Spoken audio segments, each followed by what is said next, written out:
For 200 years, a single family dominated India and astonished the world. A family known to history as the Great Mughals.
The Khyber Pass, famous not only for its wild, romantic scenery, but also because this is the gateway from rugged Afghanistan to the riches of India.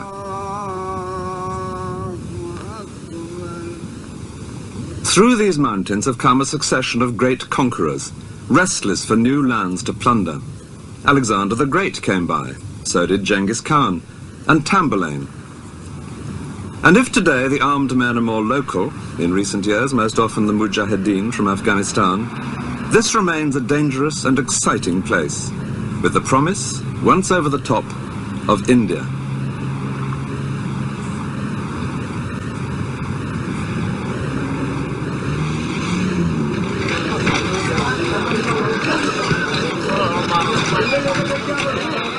The first large town through the pass is Peshawar, now in northwest Pakistan. This has always been a busy meeting place of merchants and adventurers, and no doubt the armies of those conquerors contributed their bit too to the racial mix, passing back through here with the spoils of India on their way home.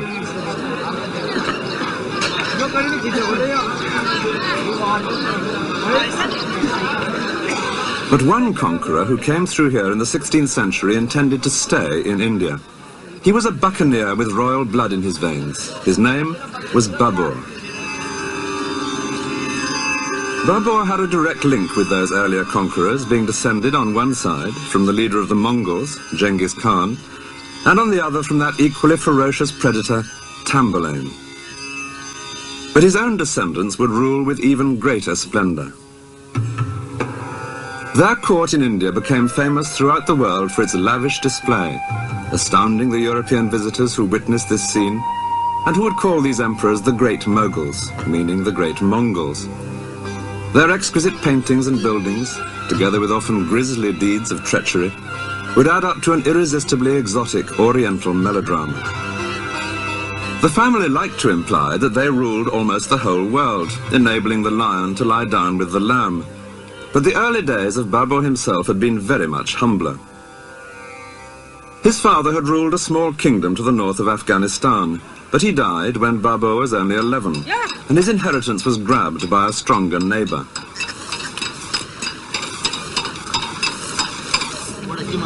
By his late teens, Babur was living more like a bandit than a prince. He and a few followers would roam around, seizing cattle, territory, wealth of any kind. In such a violent world, the villages and towns were all fortified, as indeed most of them still are today. And Babur describes vividly in his diary how he and his men would ride out at night to attack just such a place as this. Under cover of darkness, they would place their ladders against the wall. Often they were seen and had to ride away disappointed, but sometimes they got in, and then, after an exhilarating hand-to-hand fight in narrow lanes, they would take what they fancied, or perhaps persuade this particular village to join their league. Babur's following steadily increased. He was a leader who inspired great loyalty. And then there came a great breakthrough. In 1504, when he was 21, he captured a rich, sophisticated city, one which he would hold for the rest of his life, and which he came to think of as his real home. It was Kabul, now the capital of Afghanistan. Set among mountains to the west of the Khyber Pass, here was an ancient city in which Babur and his followers could settle down to a more civilized existence. The main cultural influence on this part of the world came from Persia. Babur, himself a keen poet and gardener, was able now to indulge in traditional Persian pleasures, of a kind which he and his family would later introduce to India.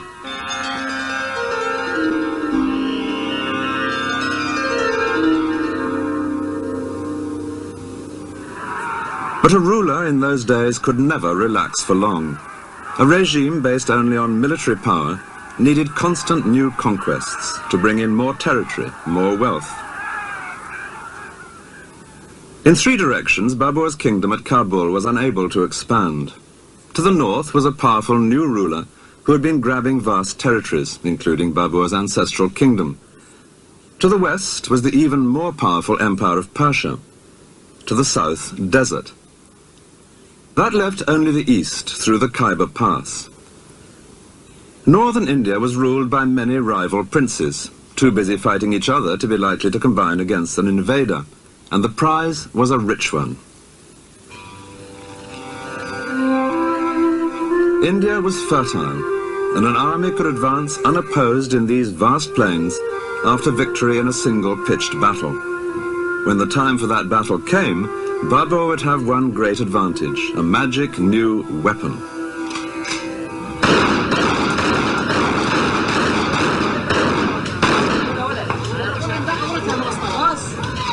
In Dara, just through the Khyber Pass, firearms are the stock in trade. Everyone here is busy making them. But when Babur came this way with his new muskets, which had reached him from Persia, no one knew what these strange objects were. He describes tribesmen making obscene gestures at this weapon that fired no arrow, until it went off in their direction.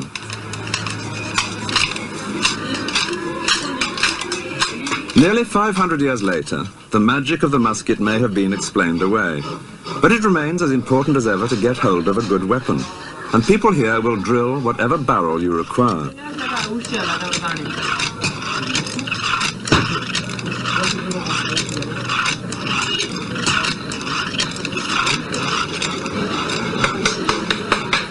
Every day, as the customers try out the wares, the valley resounds with gunfire.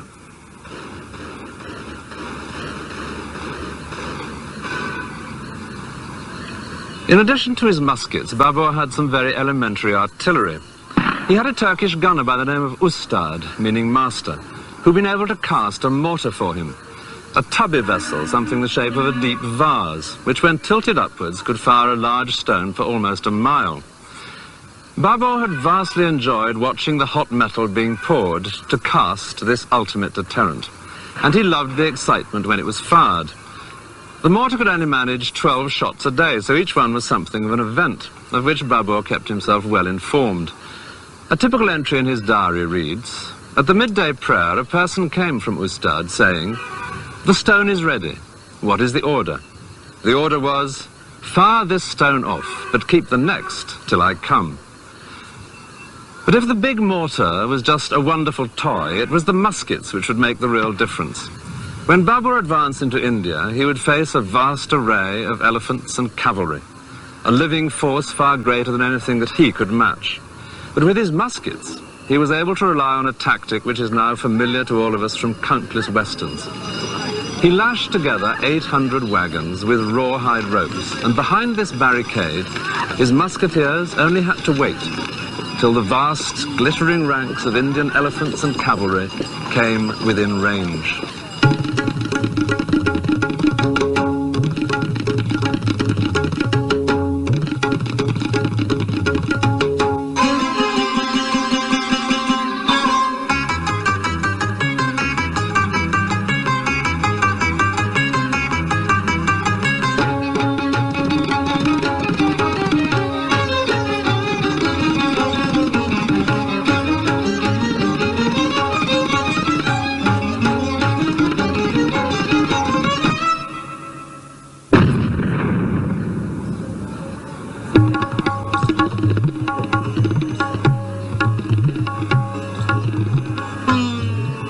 After his victory, Babur moved unopposed to the heart of northern India, through Delhi and on to the city which more than any other is now associated with the great Mughals.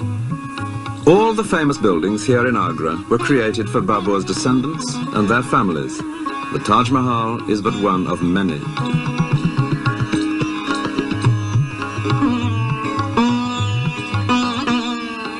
In this city, which would later display to the world his family's magnificence, Babur had a foretaste of the wealth of India.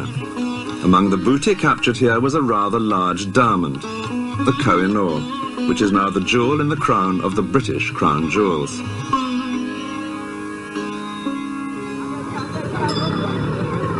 Babur was a keen observer of the world about him, and soon he was finding much to marvel at in this land which he had so rapidly conquered.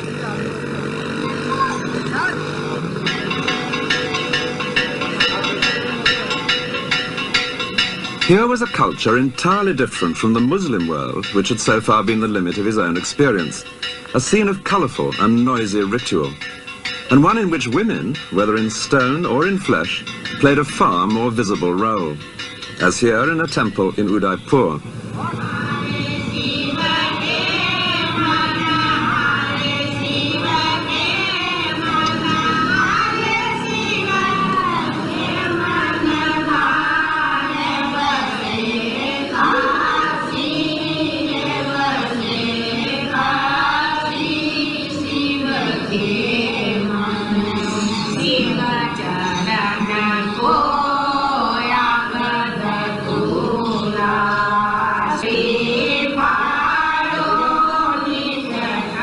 The Hindu religion developed much earlier than Islam, and this sort of thing was exactly what the Quran, like the Old Testament, most strongly disapproved of: idols. But Babur was too fascinated by life to waste much time on indignation. Instead, he was soon writing a section in his diary entitled Description of India. It begins boldly.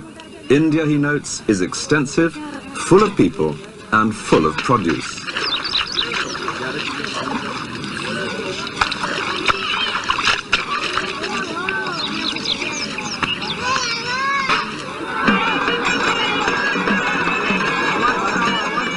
It was the profusion and colour of life in India that most amazed Babur, as indeed it does any visitor today. And he was astonished by the number of craftsmen, though he does complain that it was impossible to get a decent pair of trousers made.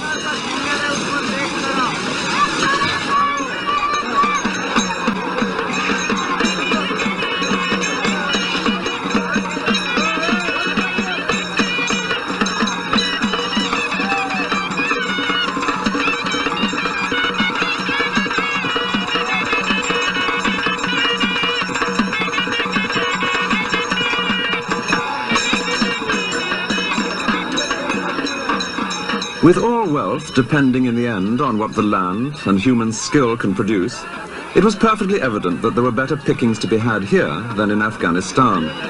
Though in India's summer heat, Babur did always feel dreadfully homesick for the mountains of his youth.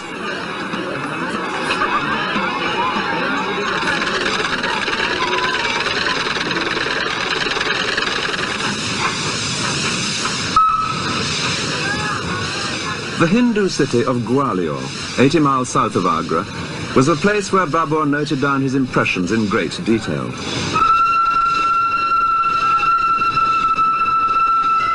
He first came here on September the 27th, 1528.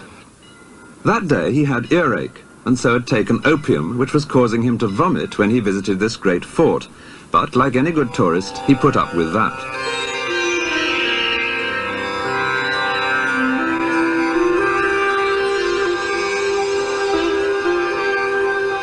The palace had been completed only 20 years earlier, and it greatly impressed Babur.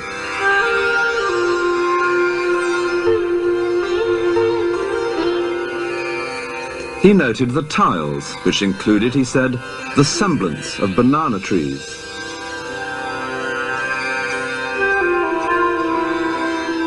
What struck him most was the work of the masons.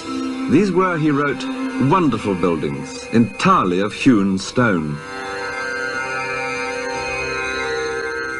Indian masons have always treated blocks of sandstone as freely as carpenters in other countries shape and carve planks of oak. Here in these courtyards was a Hindu architectural tradition, which Babur's grandson, the Emperor Akbar, would later put to excellent effect. There was one aspect of Gwalior which deeply displeased Babur, the famous Jain carvings in the rock face.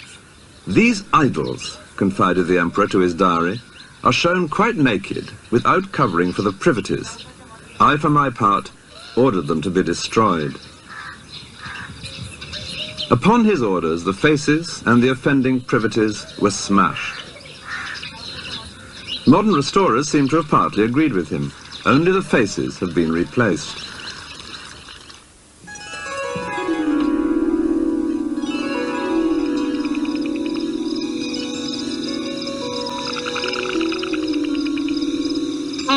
The illustrations, done later for his diary, reflect Babur's fascination with the wildlife of India, though the artists don't always seem to have studied nature as closely as he might have wished.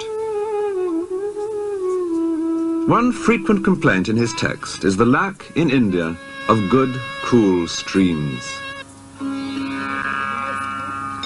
All the Mughal emperors loved water, and where they didn't find it in nature, they set about providing it in gardens.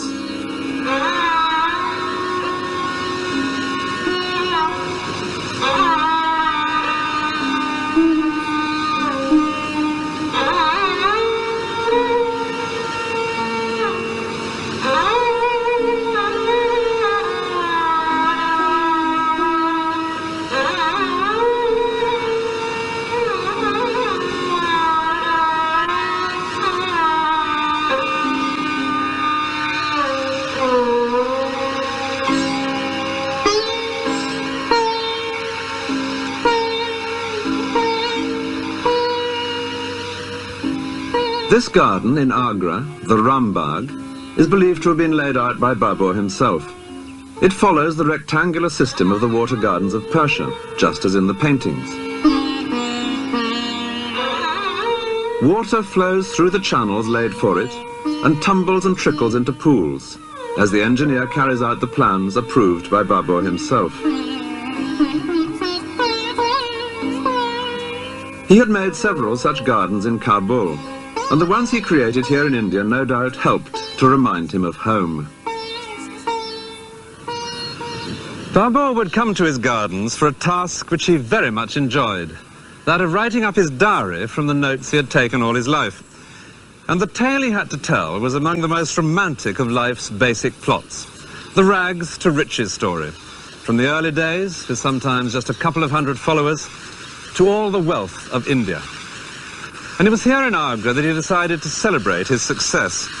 He would give a sort of empire warming party. Word was sent out that all who had helped him on his way should come to receive fitting benefits. Even quite humble people were invited. A man who had once helped him across a river on a raft, some peasants who had sheltered him in Afghanistan. It took a couple of years for all the guests to arrive, and then there was a huge feast, with Babur under a pavilion in the center, and the guests stretched out in a great semicircle of 100 yards or more.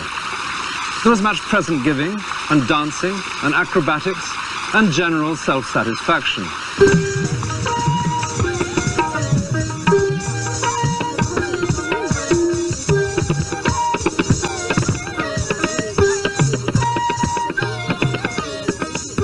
In India's climate, most celebrations still take place in the open air.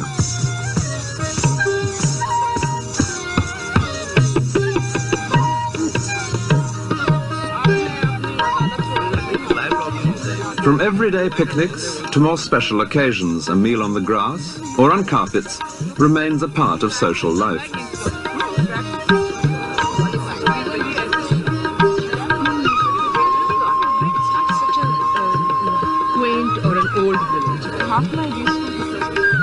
It's nearly 500 years now since Babur's great feast, but the music, the food and the clothes here today are still true to the past, though at Babur's party the only women would have been the dancing girls. But his celebrations were premature, because the new empire depended far too much on Babur himself. 2 years after the feast, he died, His had been an action-packed life. He was still only 47. And though his dynasty would later prosper, as this painting reveals, it was to be a close-run thing. He was succeeded by his son Humayun, aged 22, who had fought beside his father in the capture of northern India, but was a very different character. Humayun had nothing of his father's brisk energy. He was charming, sentimental, much given to scenes of tearful reconciliation with those who had conspired against him, and superstitious, exceedingly superstitious.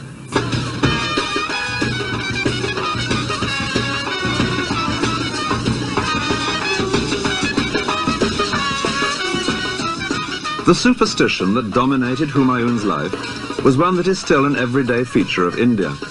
This marriage procession, a familiar sight in the streets here, couldn't possibly happen without the precise time being chosen in advance by an astrologer.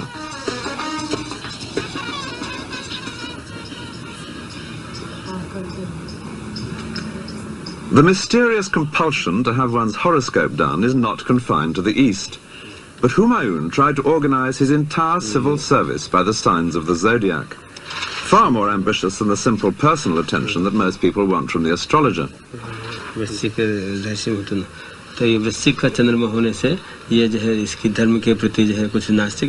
Humayun's astrological civil service, the officials responsible for the earth signs naturally took charge of agriculture. The water signs had the canals, while the fire people busied themselves with military matters. But astrology won few battles, and soon the Mughal armies were suffering some unpleasant shocks. Humayun himself had to make several humiliating departures from the battlefield, including one hurried escape across the Ganges, hanging on to an inflated goat skin. The empire, which he had inherited from his father in 1530, extended far across northern India. 10 years later, he had lost control of the whole of it, and was wandering as a refugee in the deserts of Rajasthan, with his family and a dwindling band of courtiers. Their circumstances were already bleak, but there was worse to come. In the heat of the desert, there is no greater relief than to come across a working well. But this was to be an increasingly rare sight that summer for Humayun and his family. They began to find that most of the wells they came across were dry. They had been filled with sand, the buckets were clogged and empty. The cause was a clash with Hindus. Members of Humayun's party had killed some cows, sacred animals to any Hindu. Rajasthan is a fiercely Hindu territory, and the people here had been deeply offended.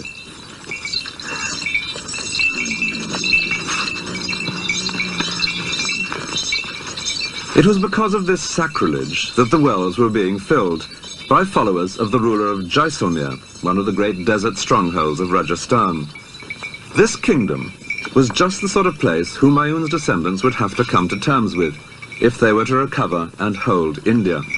But for the moment, mere survival had become the one priority for the evicted emperor and his family.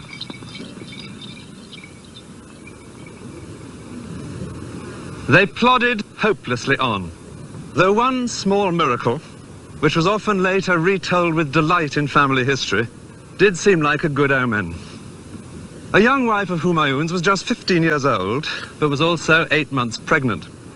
And she now felt that famous arbitrary longing of pregnancy for one particular kind of food. In her case, a pomegranate, something impossible to come by in the desert. But then, happily, their path crossed with that of a travelling merchant. And he was found to have, in his saddlebag, one large, juicy pomegranate. Then, a month later, at a small oasis, the real miracle. The birth of a son who would later radically transform the family's fortunes. They called him Akbar. He would spend his childhood as a refugee because his father would soon be chased right out of India. But against all the odds, Humayun later fought his way back in to recover the empire.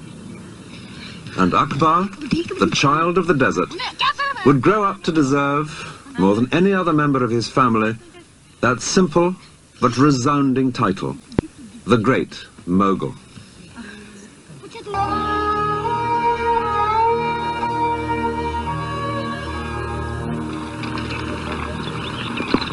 The powerful fort of Rohtas in Pakistan was built during the boyhood of Akbar, the greatest of the great Mughals. But it was built by a rival who had driven Akbar's father from India, a mere 15 years after the family had conquered the land. The Mughal Empire now seemed little more than a 9 days wonder. But then India fell once more into chaos, and Akbar's father managed to fight his way back past here to recover his kingdom. It was the plains of northern India which the Mughal family had conquered in 1526, and which Akbar's father, Humayun, now recovered, settling back into his capital city at Delhi. It was only just in time, for 6 months later he was dead, but at least that meant it was here in Delhi that his tomb would rise, as the first of the great Mughal monuments, giving a reassuring, if so far entirely false, sense of stability and power.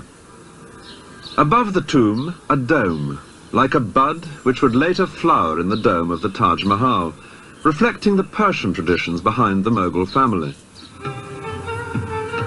Poetry played an important part in Persian court life, and with pleasures such as these, Humayun now relaxed once again in Delhi. As well as reading poems, a favourite game was to improvise them, and naturally his reconquest of India was the most popular subject of all. It was into this building that Humayun now moved his precious collection of family manuscripts. This was the scene of the poetry readings, but the scene also of a disastrous accident. One day in 1556, Humayun was up here on the roof of his library.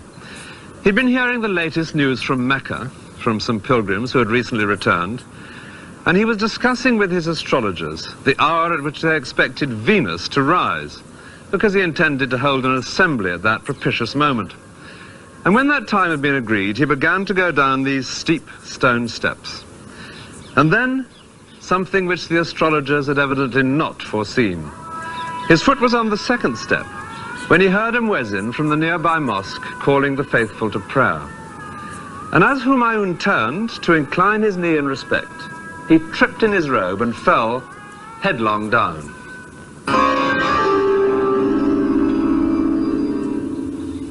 He died 3 days later. And in such an unstable empire, the sudden death of the emperor automatically meant a political crisis. Humayun's son, Akbar, was already an experienced soldier, even though he was still only 13 years old. But he happened to be hundreds of miles away campaigning in the Punjab. If the news got out before Akbar was publicly enthroned, it was certain that others would attempt to seize power. As the first rumours spread, anxious crowds gathered below the fort. So Humayun's courtiers fell back on an ancient ruse. Someone who vaguely resembled the dead emperor was dressed up in his clothes and waved reassuringly at the crowd at a suitable distance. No doubt some of the people were fooled for some of the time, and meanwhile the action had moved elsewhere. When the news reached Akbar, he was miles from anywhere in this vast plain. He had with him an experienced general to keep an eye on the boy, and the general now organized a hurried but essential ceremony. There had to be a coronation. The king is dead, long live the king.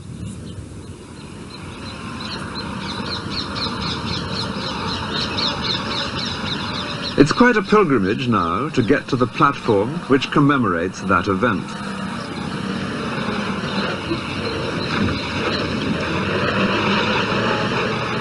Known as the Throne of Akbar, this surely has to be the least visited of all Mughal monuments.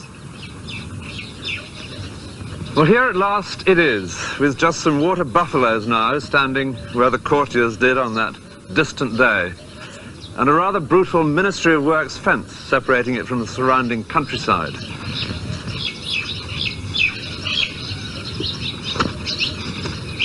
It's in a very dilapidated state, but you can just see how it must have been as a Mughal monument. Here, for example, water would have come rippling down over a carved stone, a very Mughal detail.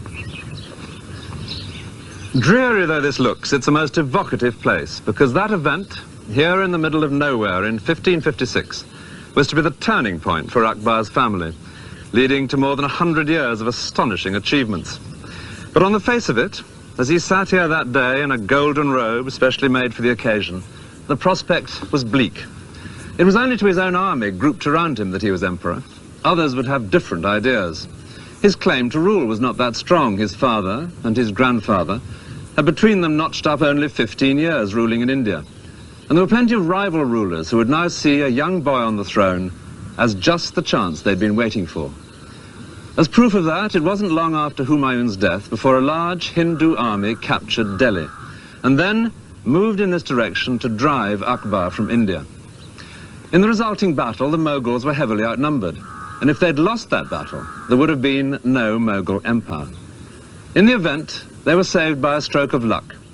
A chance arrow hit the Hindu general in the eye, and the sight of him, slumped so visibly on top of his elephant, caused his army to flee. On such small incidents, the tide of events can turn. By the end of the battle, the Mughals had captured nearly 1,500 elephants, and it was like that many tanks, in perfect condition and with plenty of fuel and ammunition, falling into the hands of a modern army. So Akbar and the elephants were able to march back together into Delhi, for the moment unopposed. After the victory, a tower was built using the heads of the enemy, a custom whenever the defeated were non-Muslims. Rotting by the roadside, this was not a tradition well calculated to appease the local community. The young Akbar, on the face of it, seemed unlikely to appease anything. Physical danger was what he loved. Indeed, he'd been so much the athletic schoolboy that he never even learnt to read. Yet this was the emperor, Akbar, who had come to see the problems of India with its rival communities of Muslims and Hindus in a new and very unconventional light, shocking many of his own Muslim followers in the process. The great centre of Hindu power lay to the southwest of Delhi, in the area known as Rajasthan, the land of the Rajas. Their fortresses dotted this ancient and highly colourful territory, and two in particular would be of great importance to Akbar: Chittor and Amber, which is now known as Jaipur.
At the top of this fort in Rajasthan, there is a most unusual feature, a seat.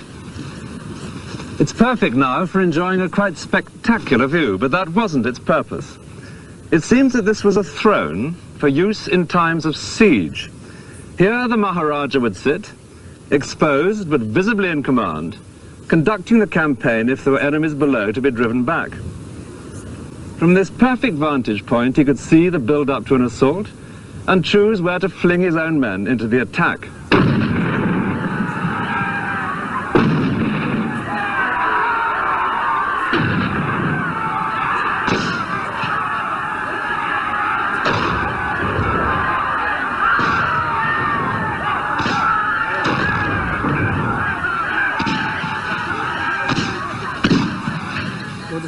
The ferocity of the fighting men of Rajasthan, the famous Rajputs, was legendary. They were known as the greatest warriors in all India, reckless in their courage, a reputation sustained by their habit of going into battle high on opium. These were people that Akbar would either have to subdue or make friends with. The rulers of this particular fort later became known as the Maharajas of Jaipur.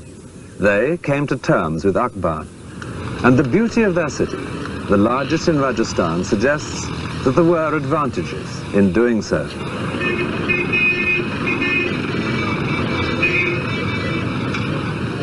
Jaipur was built as a completely new city after 2 centuries of alliance with the Mughals. It all began with a marriage. At an Indian wedding, even today, the bridegroom, with a small male relation mounted in front of him, goes on horseback to meet his bride.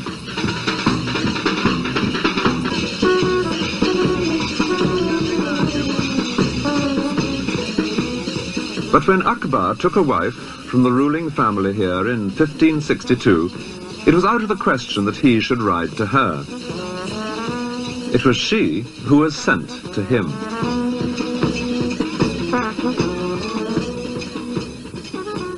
To present a bride to Akbar was a way of making an alliance, in effect like signing a treaty. And as he travelled round with his court, building up his fragile empire, he made many such arrangements. His harem contained some 5,000 women, mostly slave girls. Among his wives there were several Hindu princesses, each a token of friendship from her own family. But the first had been the bride from Jaipur, and beneath the fort there would soon appear the famous palace of Amber, the first unmistakable sign of a new prosperity. It was built some 40 years after the wedding by a Maharaja who had become Akbar's leading general. His palace has become one of the great sights of India.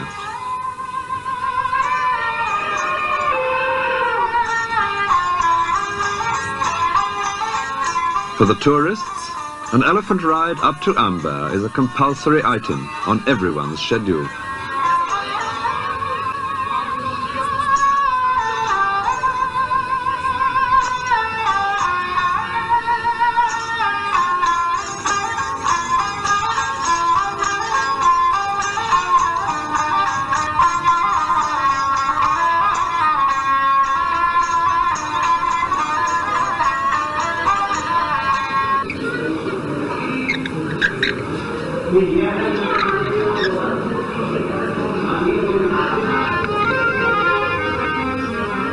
The most impressive details were naturally in the Maharaja's own quarters, with patterns of inlaid stones and fragments of mirror.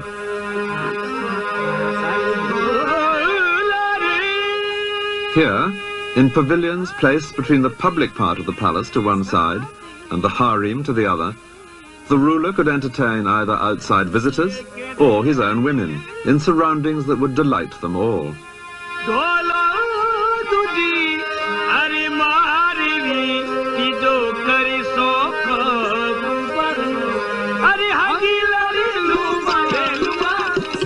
A few miles away, in their new city of Jaipur, the Maharajas of Amber would build another palace. And it's here that their present-day descendant lives. I asked him what benefits he felt there had been for either side in the family's long relationship with the Mughal emperors. The Mughals got governors and generalship from the House of Amber, and the House of Amber got the peace and tranquility to be able to pursue and build the city of Jaipur, and was again considered one of the main Hindu and Rajput states of that period. And what about religion? Well, again, it gave Raja Jai Singh great time to protect the Hindu religion during his reign. Akbar spent much of his time moving round with a vast army, using the sport of hunting as his diplomatic cover. Any troublesome ruler might soon find the emperor killing deer on his own doorstep, with the infantry standing in as beaters. One of the ways of hunting that the emperor most enjoyed was with the cheetah, the Indian leopard. the fastest animal on Earth.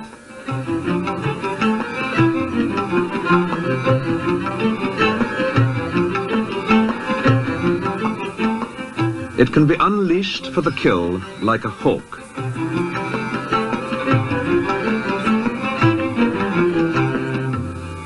This crowded scene, with a fence in the background, depicts another favourite way of hunting.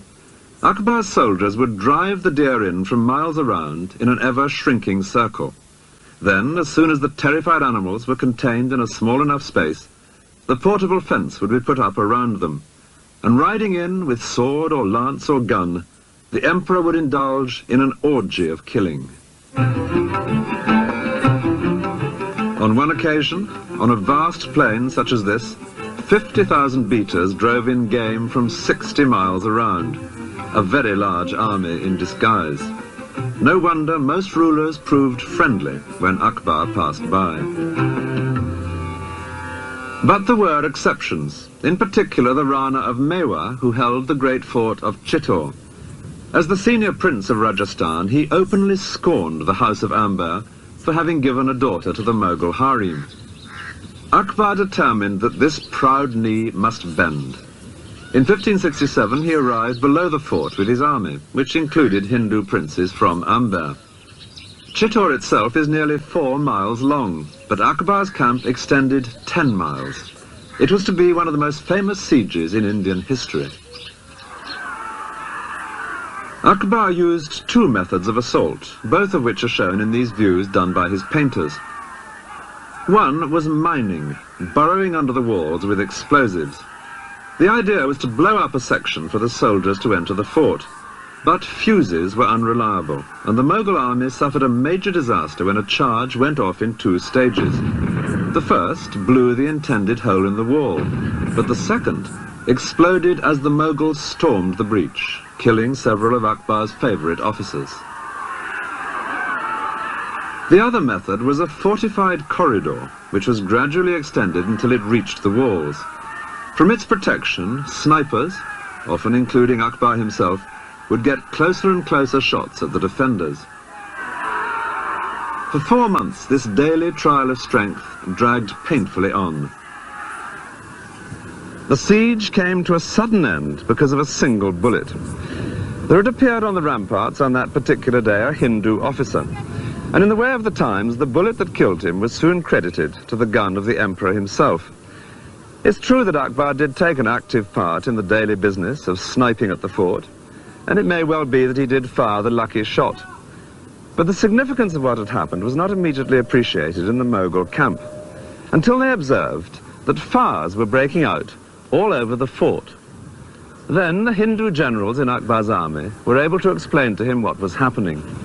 The man who had died must have been the prince in command of the fort, and the fires were part of a grisly but hallowed Rajput ceremony which always took place whenever defeat seemed inevitable.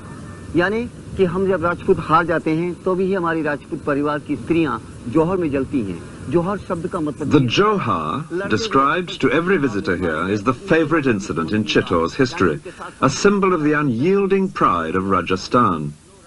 For the wives of Rajput warriors, death rather than dishonour was the compulsory tradition in the face of defeat. They were all burnt before their husbands sallied forth to meet their own equally certain end in a final, hopeless battle. Inside the fort there were some 40,000 peasants living, and, unusually for him, Akbar now allowed them too to be massacred. Clearly this victory over the uncompromising Rana of Mewa was to be taken as an example. The city of Udaipur reveals that the Rana himself compromised in a rather different way. He had left his men to defend Chittor while he withdrew to start again here, further removed from the centres of Mughal power.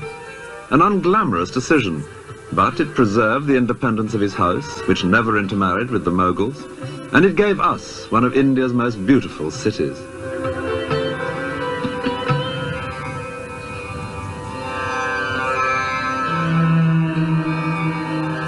Today, the Rana of Mewa still feels it a matter of pride that the Mughals were kept at arm's length.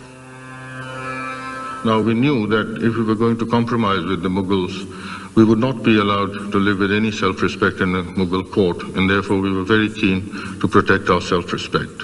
The other reason is that our family is religious, deeply religious, and we believe in the values set out in Hinduism. And people look up to our family as the custodians of Hinduism, and whenever the Hindu faith and the Hindu religion was threatened, we were not prepared to compromise, and we fought for protecting the faith. To celebrate his victory over the Hindus of Chittor, Akbar made a pilgrimage to a great Muslim shrine. It was to Ajmer that he went, to visit the tomb of a saint who had brought to India the more tolerant strain of Islam known as Sufism. His shrine remains a holy place today.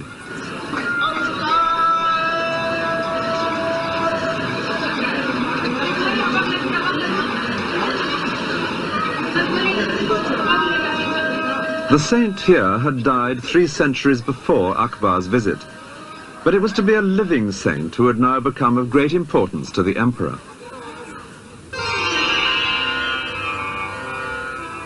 Fatehpur Sikri is on the itinerary of most visitors to India today, but in the mid-16th century it was just a minor place of pilgrimage. There was a saint living here of the same tolerant sect as the saint at Ajmer, and like other holy men, he would receive visits from those seeking comfort or advice.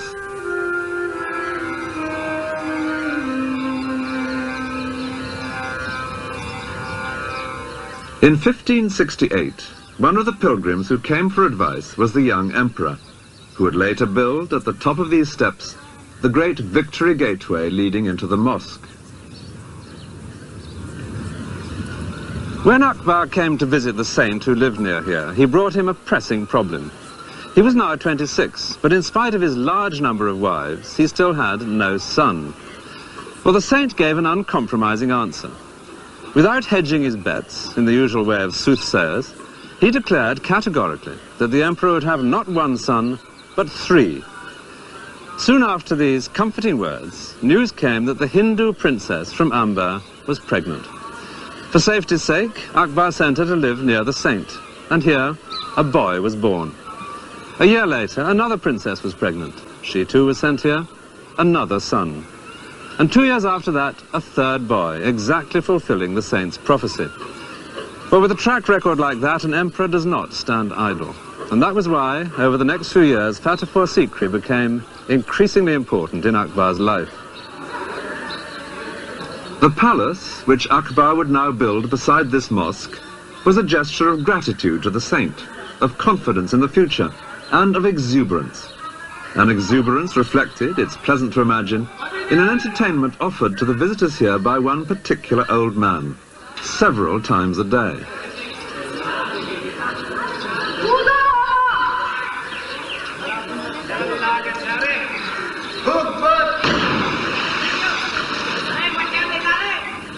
When Akbar began to build here at Fatehpur Sikri, he had been 17 years on the throne. Since that hurried coronation as a boy in the plains of the Punjab, he had turned his shaky inheritance into a stable empire. He was just 30, and there was still much to achieve. But now, with those 3 sons born here, there would be someone to pass it all on to. His family's future had never looked better.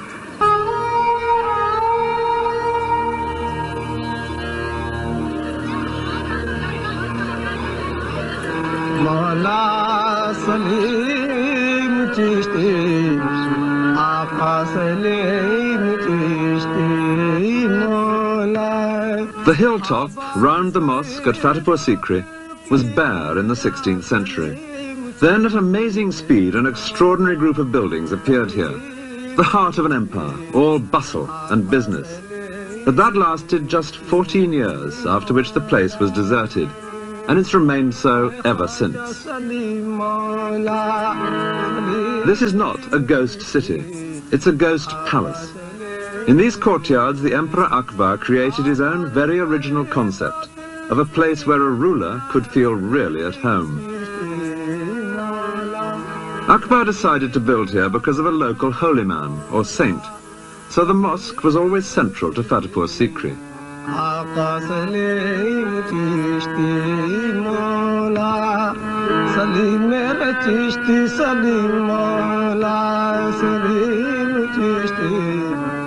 The saint died soon after the building work began, but then a saint's tomb, properly tended, can be almost as propitious as the saint himself. Clad in fine white marble, which was added by Akbar's grandson, the tomb is the centerpiece of the courtyard.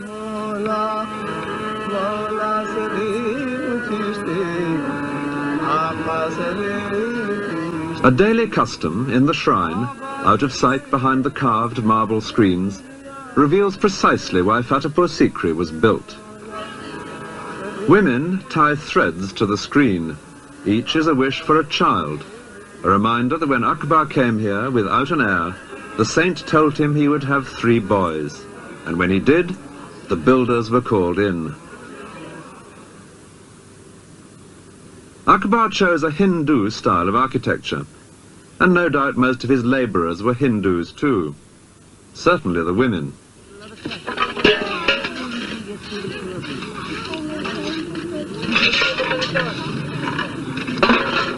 This is still a familiar sight anywhere in India, and if it looks now a little slow compared to methods elsewhere, nobody could have said that about the building of Fatehpur Sikri, where it took just a few years to create a palace worthy of an increasingly confident emperor.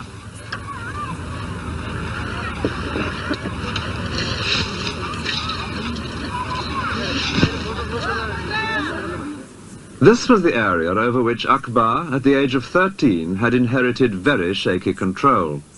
And this was the stable empire which he in his turn would hand on some 50 years later. Delhi had been his father's capital. Agra would eventually become his own. So the saint's home at Fatehpur Sikri, in addition to being so propitious, was strategically placed at the heart of the empire.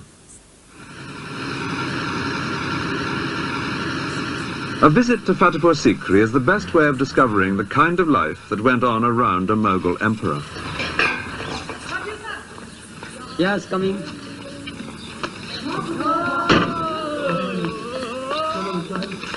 There were even more barriers then. From the Mughals to the British to today, there is nothing new about Indian bureaucracy.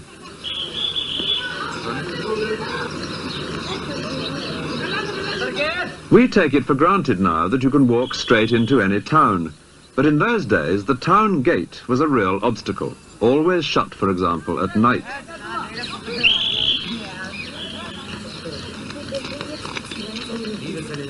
This next gate was the entrance to the palace itself.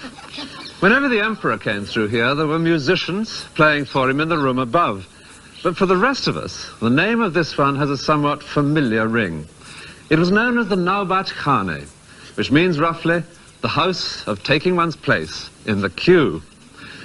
Well, there's little danger of a queue today because now hardly anything comes through here except tourist buses. But then, as the remains of these shops reveals, this was a bustling commercial thoroughfare. The traders can be seen in this painting, and beyond them the next gate. For Fatehpur Sikri was a series of concentric circles. With the emperor at the center, each circle became more private, more difficult to get into. It wasn't till this courtyard that you might catch a glimpse of the emperor himself. He would appear here each morning to hold public audience from his raised throne pavilion on the far side. This is Diwan-e-Am, the hall of public audience. Emperor used to sit in the center and both side ladies, and downside all ministers. Public used to sit there. The public consisted largely of officials who attended to hear the judgments or decisions that the emperor had made in private council. In the next courtyard stands the extraordinary building which Akbar devised for that private council. It has an interior which is no use at all to anyone except an emperor. It's a single high room with this massive pillar in the center. Down below would stand those who were going to hear the emperor's discussions, but not take part in them. Clerks, for example, recording what was said. The purpose of this great pillar is not immediately clear. In fact, it's a very high throne, as can be seen from above. The one flaw in this otherwise splendid design is that to reach his throne, the emperor had to climb some astonishingly steep stairs. But once he'd got to the top, a very different prospect, and a quite extraordinary seating arrangement. There are places to sit all round the edges, and 4 bridges to the throne in the centre. If someone needed to talk more intimately with the emperor, or to take him something of interest to look at, he would cross one of the bridges, no doubt stooping humbly as he went, which does also make it feel a lot safer, to where Akbar sat on plump and comfortable cushions. The whole arrangement seems custom-built for an egomaniac, which is exactly what it was. But then emperors and modesty have never gone hand in hand, and this does feel exceptionally good. Akbar loved in particular talking about religion, on which he was very much a free thinker, unlike his predecessors. He refused to accept that his own creed, Islam, could have a monopoly of the truth. And he enraged his experts on the Quran by making them discuss, in here, the nature of God, not just among themselves, but in argument with Hindu gurus, who would sit on the opposite side. The final straw for the Orthodox Muslims was when Akbar introduced his own religion. It borrowed something from each of the others, but added one startling new element, in that Akbar himself seemed to have taken over the role of God. Close to Akbar's eccentric hall of private audience, there is a 5-story building. It stood on the borderline between the male world of Akbar's imperial responsibilities and the feminine part of the palace, the harem, which lies beyond. This is the Panch Mahal, 5-story building, summer palace for the ladies. As the guide explains, this lovely, cool palace without walls was probably used on special occasions, such as parties, by Akbar and his profusion of ladies. The women would come to it from their enclosed quarters beyond, an area into which in those days no man, except the emperor himself and male members of the family, would ever go.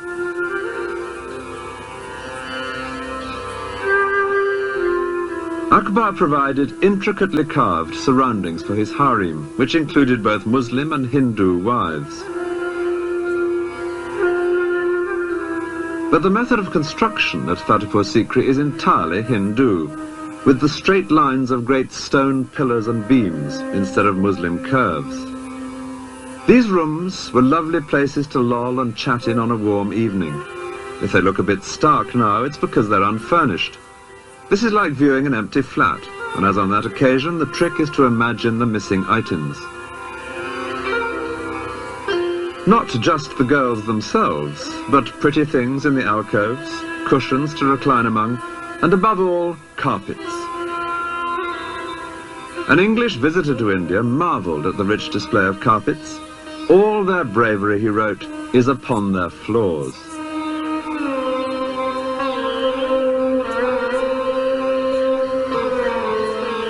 In many Indian villages, carpet making in the traditional way is still an important industry. The sound here is that of the various foremen, calling out which colour of wool is to go where to form the pattern.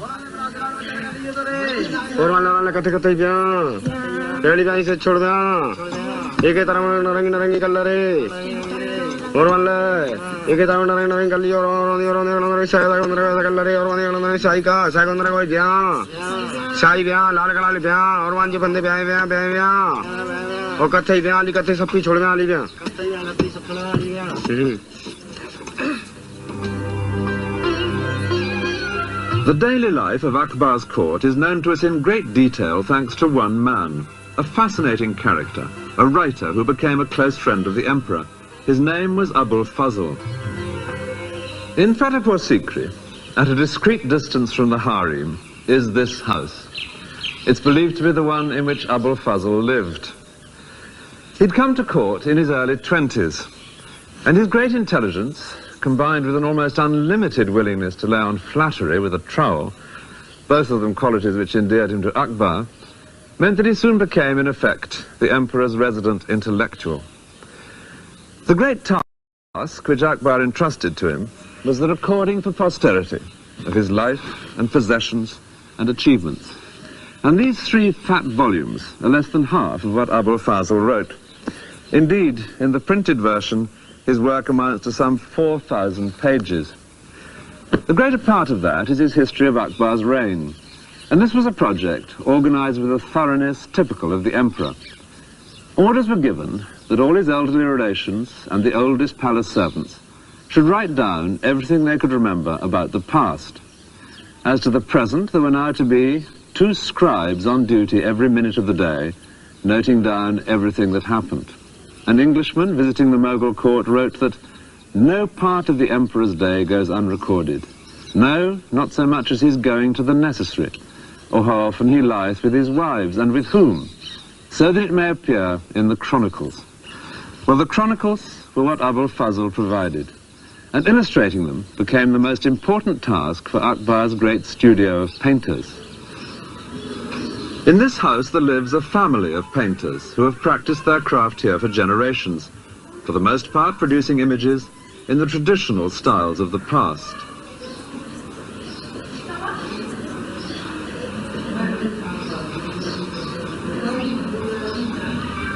Among the many schools of Indian art, the greatest is that of the Mughal court, established by Akbar. His painters would often collaborate on a picture. Each would put in what he did best, someone for the landscape or the architecture, and later someone else for lavish costumes or animals or flowers.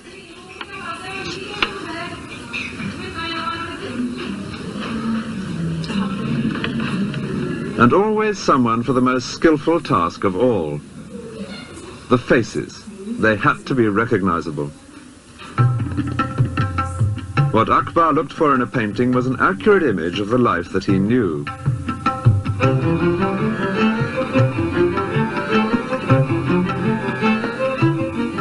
He took a keen personal interest in his painters.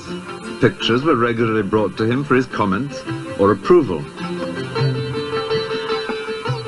As a result, the work of his studio adds up to a fascinating visual archive of how things were done.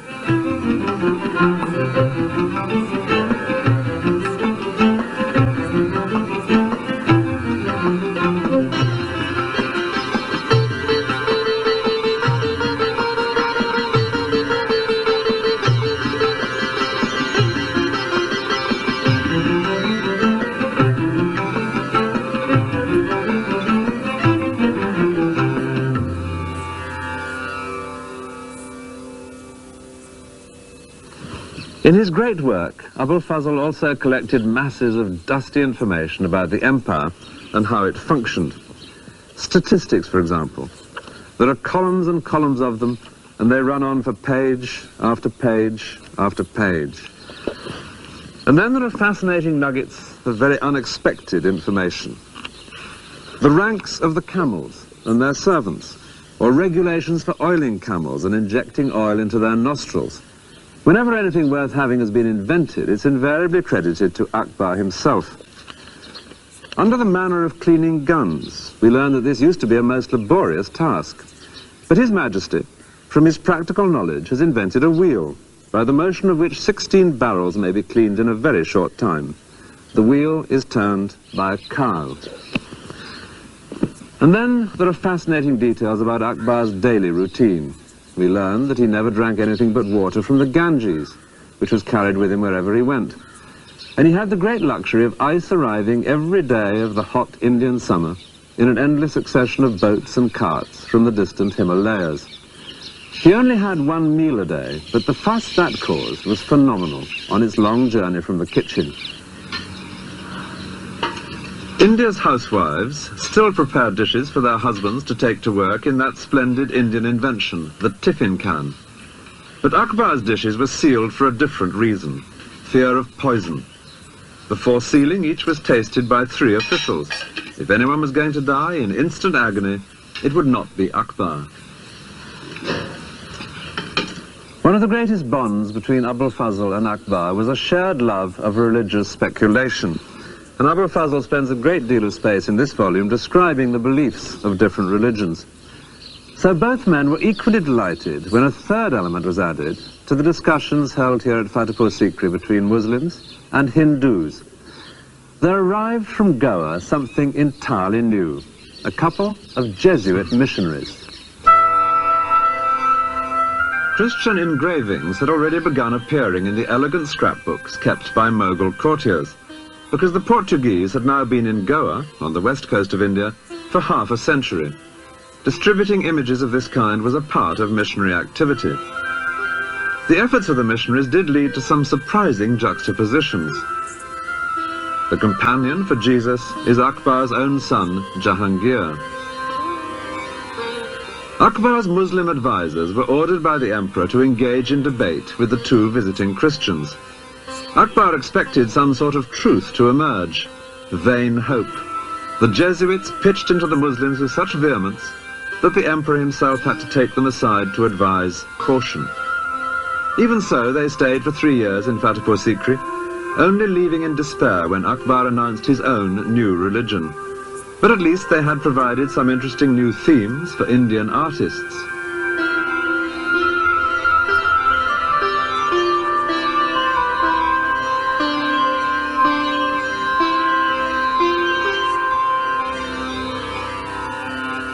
Abul Fazl is seen here presenting part of his great work to the emperor.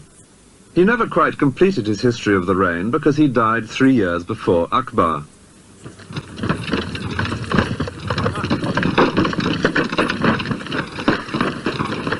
This romantic place, by the name of Orcha, 100 or more miles south of Fatehpur Sikri, was where Abul Fazl met a violent death. And how the free-thinking intellectual came to this improbable end at the hands of the man who ruled here requires some explanation. In what was essentially a military society, the only way of real progress to fame and fortune was by proving oneself in battle. So Abul Fazl used his influence with the emperor to be given military command, and soon he was in action. He seems to have revelled in skirmishes and sieges. Writing them up later, he invariably makes the most of his own involvement. Our brave warriors were nearly being defeated, he reports on one occasion, but the writer came up and the enemy was dispersed. Unfortunately, the brave writer had one powerful enemy on the Mughal side. He was Jahangir, the prince who shared the page of an album with Jesus. As the eldest son, he was Akbar's natural heir, but he had led a most dissolute youth, and Abul Fazl had made no secret of his low opinion of him. Now the prince was showing signs of open rebellion. The emperor, Akbar, summoned Abul Fazl back from where he was campaigning in the south, because he wanted his advice. But Jahangir knew that any such advice would be deeply hostile to his own interests. He decided to take action.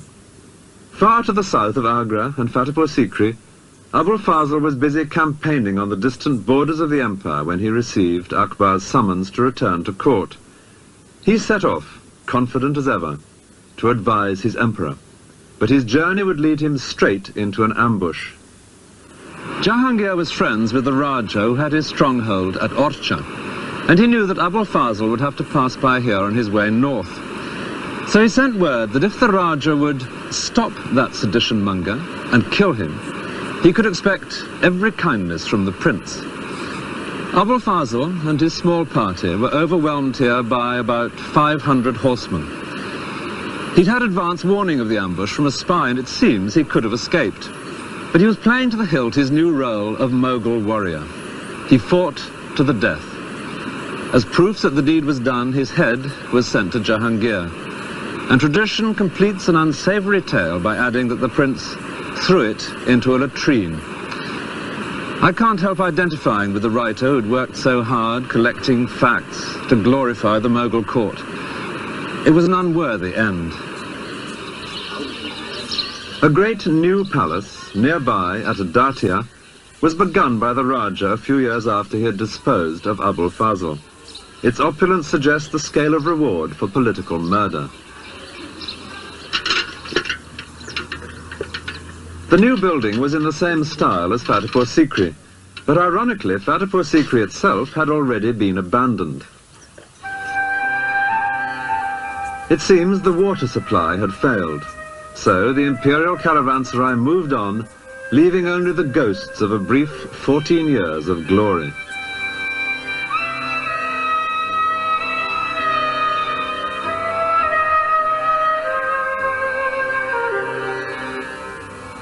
From 1584, Agra was where the emperor now once again made his headquarters, within the magnificent great sandstone walls which give the Red Fort its name.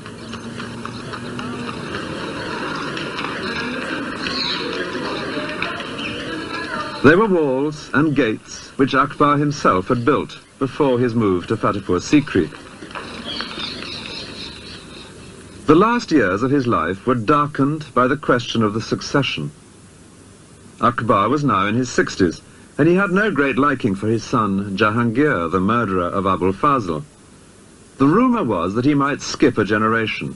Jahangir had several sons. Was it perhaps in the old man's mind to pass the crown to one of them? Some tried to read the answer in one particular event. A favourite entertainment among the Mughals was the elephant fight, and Akbar now ordered a contest between the best elephant of Jahangir and the best elephant of Jahangir's eldest son. Many believed the result would decide which of them should inherit the crown.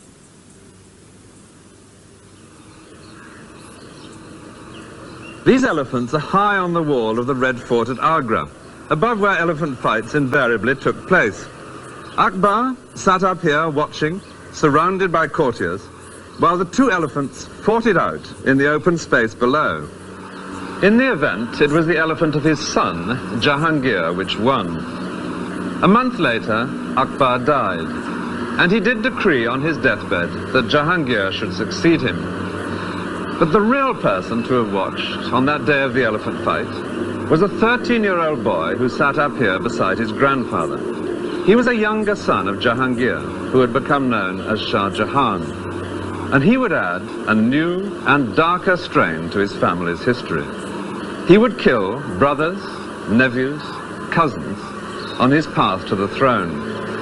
After 3 generations of peaceful inheritance, the dynasty of the great Mughals was about to plunge into the most lurid of Oriental melodramas. But first, a tomb for the emperor. Akbar's monument near Agra perfectly reflects his achievement. Parts are in the Hindu style, and parts in the Muslim tradition of arches and minarets. It's a mixture in keeping with Akbar's own vision of harmony between the two communities of India, and its imposing mood does justice to the man himself. He had indeed lived up to the bold name he had been given, for Akbar, in Arabic, is the everyday word for great.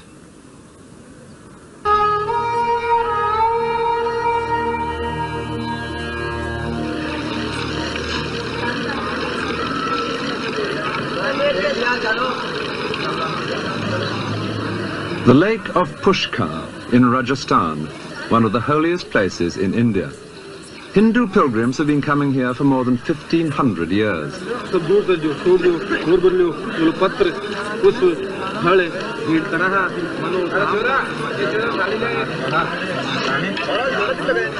But Mughal emperors came too to see the pilgrims, in particular Akbar's son Jahangir.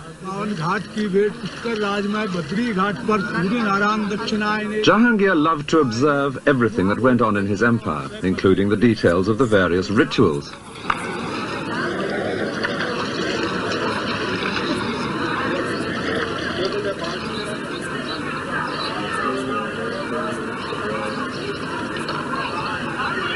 With Jahangir, a new element enters into the family history.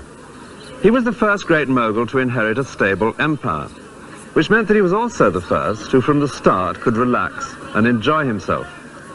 That would involve throughout his life the consumption of far too much alcohol and opium, but it also meant that he could indulge a skeptical and inquiring mind.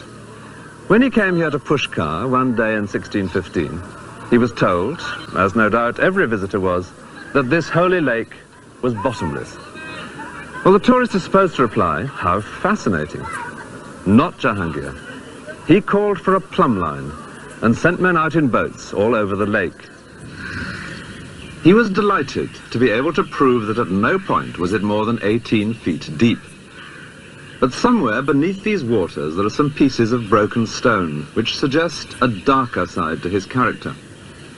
He saw a Hindu idol which suddenly offended him. Imagine the consternation here when he had it smashed and thrown into the lake. The reign had begun with a grisly example of a sadistic streak in Jahangir. His eldest son mounted a feeble rebellion against him, and in Jahangir's reaction there was too much of macabre humour. His son's two closest accomplices were sewn up in the wet skins of a newly slaughtered ox and ass, complete with head and ears, and were then seated on donkeys to be paraded all day through the streets. It was a death sentence with a built-in element of gamble. The question was whether the heat of the sun would shrink the skins enough to suffocate the men. By the end of the day, one of the two was dead. Meanwhile, the prince himself was being forced to ride an elephant down a street lined with stakes, on each of which one of his supporters was impaled alive. The prince was later foolish enough to attempt a second rebellion, and this time his father ordered him to be blinded. He would spend the rest of his life moving round with the court as a prisoner. From time to time, Jahangir did see him, but he noted in his diary he found the prince depressing. Fortunately, this strain of cruelty was to be rare in Jahangir's reign, though at the end of it far greater family violence would break out. Before then, though, there were to be 20 years of peace and prosperity, during which the arts of Mughal India would flourish as never before. Akbar had set up the imperial studio of painters, but under Jahangir they would excel in images of often outrageous political bravado. Here Jahangir embraces his great enemy, the Shah of Persia, but meanwhile the Mughal lion has nudged the Persian lamb right into the Mediterranean. Jahangir loved watching animals and birds, and would note their habits in minute detail in his diary.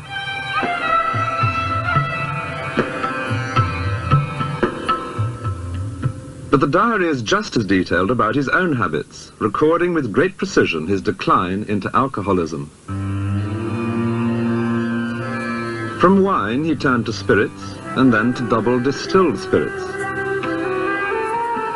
He was drinking 20 cups a day at one period, with a dose of opium as well, and he was at no pains to conceal this alarming fact. Indeed, he even had himself shown with a wine cup on one of his coins, deeply shocking to the Muslim faithful. Life in Jahangir's empire is known to us in great detail, partly because it was now receiving much foreign attention. Ships from Portugal, Holland and Britain were sailing right round Africa to visit this land of fabled wealth.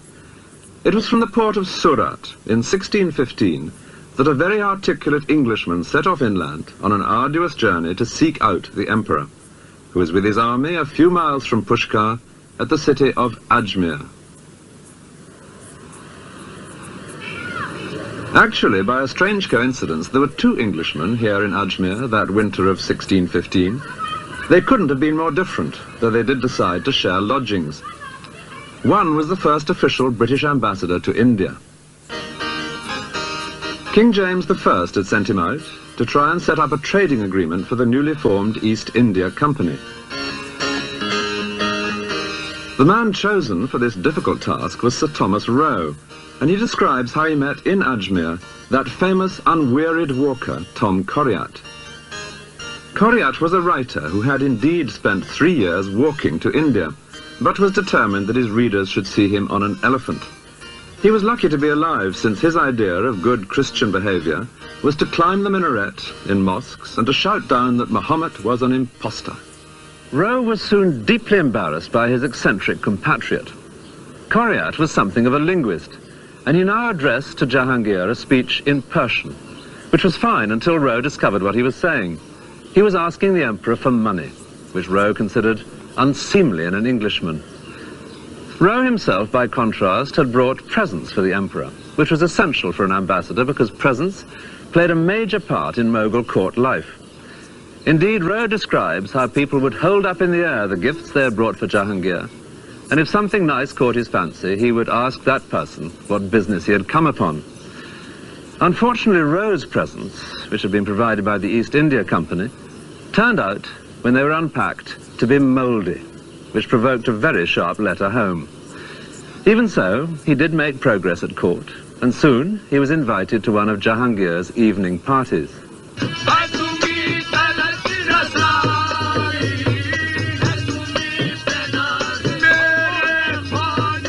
A guard at the entrance sniffed the breath of every guest in case he had been drinking, a somewhat hypocritical precaution, Rowe considered. And indeed, serious discussion of British trade did turn out to be quite impossible. The Emperor was, in Rowe's words, too drowsy with the fumes of Bacchus.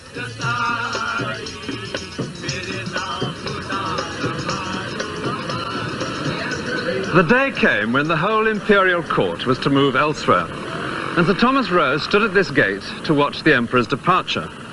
He was dazzled by the jewels which Jahangir wore for the journey. A huge ruby and emerald and diamond in his turban, 3 great double chains of pearls round his neck, diamond bracelets at wrists and elbows, and a ring on every finger. But there was one very gratifying touch, almost certainly unnoticed by anyone except Rowe himself. Amid all this finery, tucked into Jahangir's belt, was a pair of English gloves, which Rowe had given him. And then, even better, there passed by Jahangir's chief wife, entirely concealed from sight in a closed English carriage, which Rowe had brought out in parts to be assembled here. There was still hope, he thought to himself, as he took his place in the endless procession of carts and animals and riders, which he calculated must take 12 hours to pass any single spot on the road.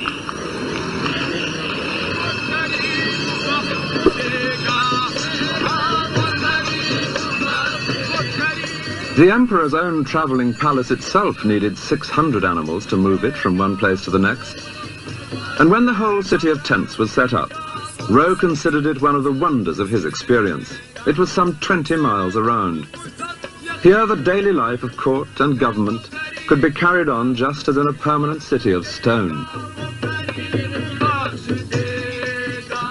After 4 months on the move, the royal caravan came to Mandu, a vast hill fortress, where Jahangir now settled in for a prolonged stay. Here were palaces in which it was a joy to relax after the upheavals of travel.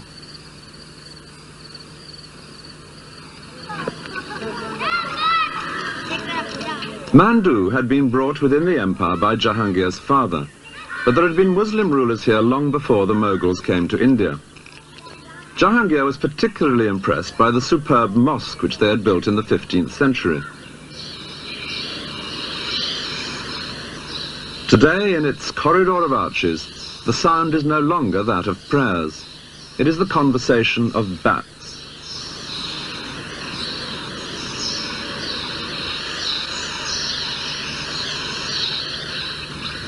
Sir Thomas Rowe's first task after arriving in Mandu with Jahangir's court was to find lodgings. He couldn't afford the comfortable places that were being snapped up by the rich courtiers, so he set off to look for something within his own means. And eventually, he came across a deserted mosque, which he thought might just do him. And this is believed to be the very one. It's not exactly lavish, but he would make the best of it. First of all, putting screens across the entrances to keep out intruders, and particularly some that bothered him at night. There were lions prowling about. I like to think of him safely barricaded in here with his dwindling stock of presents for important people piled high in an alcove. Now he could get on with the real work of an ambassador, joining in life at court, being seen at the best parties, always trying to get the ear of the emperor. One of the most important parties was on the emperor's birthday. Rowe managed to get an invitation and so saw a central event, the weighing of a member of the royal family against gold and then against silver and jewels. The idea was that his weight in each of these valuable commodities would be distributed to the poor. Rowe doubted that the money would really be handed out, but conspicuous generosity was good for the imperial image, and by now the empire was prosperous.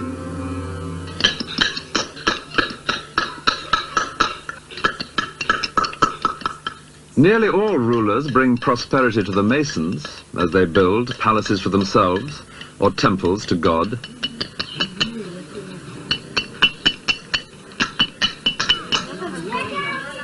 Rather fewer do anything for the peasants. But Jahangir's father had successfully adjusted their taxes and so encouraged them to bring more land into cultivation. Jahangir loved his wealth, but simple holy men, he liked to pretend, meant more to him than anyone else. The Western monarch being snubbed here by his place at the back of the queue is James I of England, undoubtedly done from a painting brought by Sir Thomas Roe. Maybe Roe also got himself invited to a famous party that summer at Mandu, when candles were floated on tiny boats, an idea suggested by the ladies of the harem. They would have watched unseen, hidden from the sight of the male guests.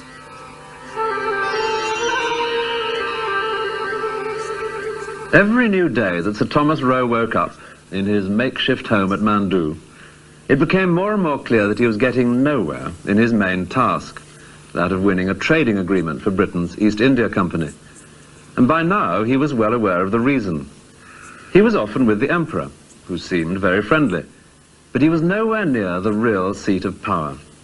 That lay, unseen, behind the throne, in the shape of a woman, famous in India's history. She was Jahangir's favourite wife, Nur Jahan. The many portraits of her are all imagined, since no painter would have been allowed to set eyes on the royal women. Nevertheless, she can literally be said to have ruled from within the harem. It's a common Western belief that veiled women, or those in purdah, are totally cut off from the world. But to see them today, seemingly separate in a modern street, is to get perhaps the wrong impression. There were certain advantages to being behind the veil, as explained by a woman who herself grew up in traditional purdah. Conducting business face-to-face is not necessarily advantageous to both parties. And I feel that the woman in purdah had a very special advantage because she was sitting inside, whereas the person she was dealing with, whether it was a businessman, whether it was a property seller, a landlord, whomsoever, was sitting outside. Now, he, of course, couldn't see her. And from his point of view, it was like what a modern telephone conversation is, so that you cannot observe the expressions or you cannot see what the other person is actually feeling. Whereas from the woman's point of view, she could observe everything about him.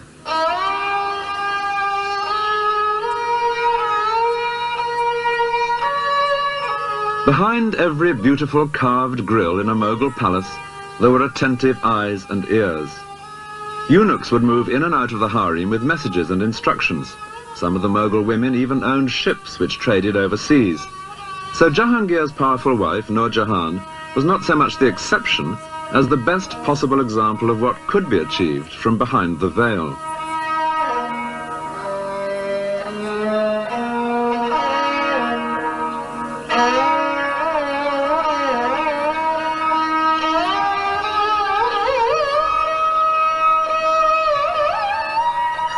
In a garden by the river at Agra, there is an exquisite building which is solid evidence of Nur Jahan's power and wealth.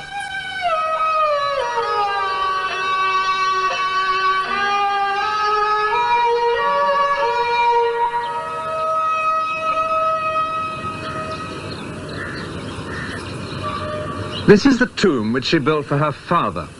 It's like a perfectly jeweled casket, but done to a monumental scale in the most exacting of crafts.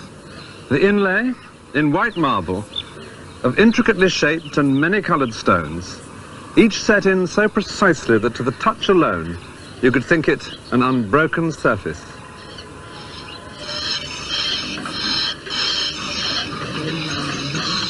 Using tools which owe nothing to the 20th century, craftsmen in Agra still lay delicate patterns of stone in marble. This workshop is one of about 150 in the city.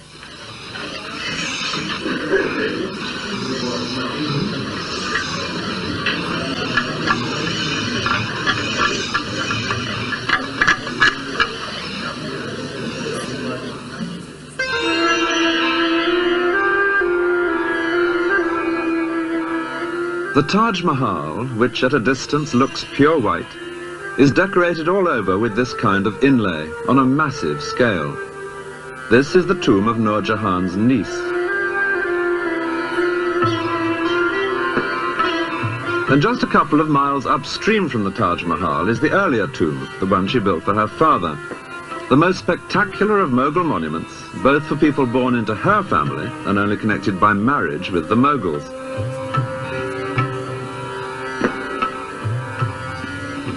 The way in which Nur Jahan's family had achieved this position makes a fascinating story. Her father, for whom she built this tomb, was an adventurer from Persia, who made such a name for himself that Jahangir appointed him chief minister. But the family's fortunes only really began when Jahangir fell in love with his chief minister's daughter, Nur Jahan. These are the sort of paintings one can still buy today in Agra's bazaar. We'll make them stand for Jahangir and Nur Jahan. They married. And when her father died, Jahangir appointed in his place, as chief minister, her brother. So already, they had things well buttoned up. The sister, behind the scenes, the brother in the council chamber. There was one very powerful member of the royal family, Jahangir's favourite son, the headstrong Shah Jahan. And they had a plan for him too. The brother had a beautiful daughter, surely the perfect bride for the prince. History would come to know her as Mumtaz Mahal, the favourite one of the palace, the beloved bride for whom Shah Jahan would later build the Taj Mahal. But now this block of power on her brother's side began to distress Nur Jahan, and she hatched a new plot. She had a daughter by a previous marriage, and she now made a favourite of an insignificant son of Jahangir's, someone she could easily dominate, and she arranged for these two to marry, thus balancing the board. One of these two princes would inherit the throne, so it was now certain that one granddaughter of the Persian adventurer must become empress. But which? Time would tell, and probably soon, because Jahangir was by now increasingly decrepit. The wild card in this pack was Jahangir's favourite son, Shah Jahan. It was he in this scene being weighed against gold. But the favours suddenly ceased when Nur Jahan turned against him, and he in retaliation was soon in open rebellion against his father and his stepmother, keeping always on the move to avoid the armies which Nur Jahan now sent out against him.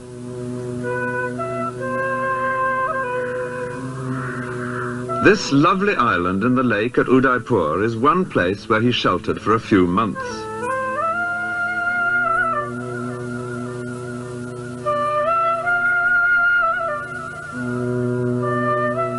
Here, to the south of the empire, he was far enough away to be safe.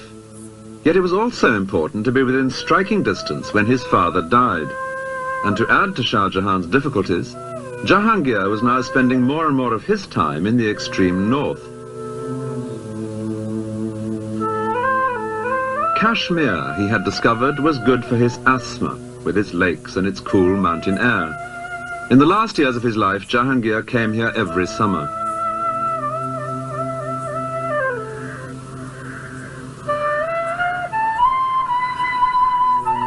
Here he could relax and forget the outrage of a rebellious favourite son.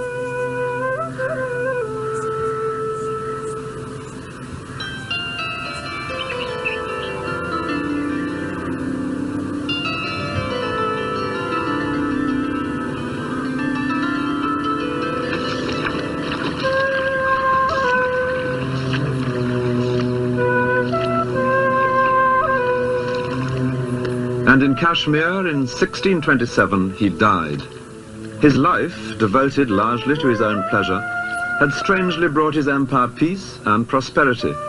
His death would unleash the violence beneath the surface. Lahore was where they took Jahangir's body for burial. A few miles to the north of the great mosque, there now stand his tomb and those of the brother and sister who had opposing ideas as to who should succeed him. The tomb of Nur Jahan lies today right up beside a railway line.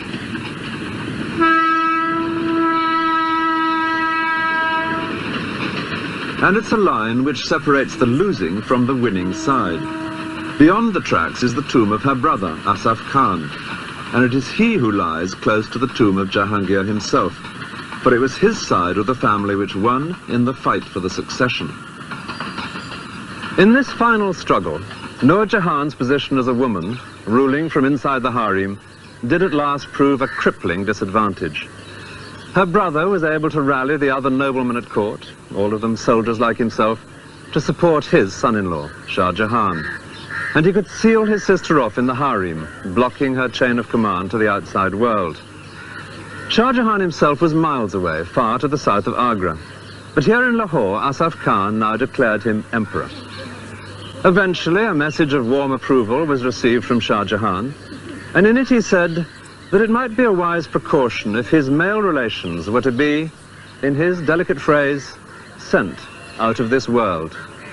Asaf Khan took the hint and killed not only the rival prince, Nur Jahan's son-in-law, but 2 nephews and 2 cousins of the new emperor. It was the first time there'd been murders within the imperial family. But Shah Jahan's cruel example was to be often quoted and ruthlessly imitated by his descendants. Meanwhile, Nur Jahan herself was left unmolested, no doubt because everyone knew she was at last powerless and harmless. Shah Jahan gave her a handsome pension, and she busied herself with the second great tomb she had created. It's less delicate than the jewel of a tomb she built for her father in Agra, except where it really matters, inside.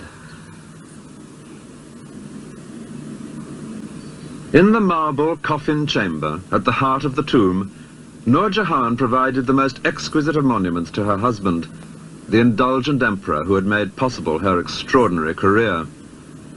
The inlay of semi-precious stones in marble was a style introduced in Jahangir's reign. On his tomb, it achieves perfection. White marble, supremely worked, was to be the hallmark of the reign of his son, Shah Jahan. But while the surface of Mughal court life was approaching its most brilliant era, so were the internal cracks appearing which would bring the edifice tumbling down.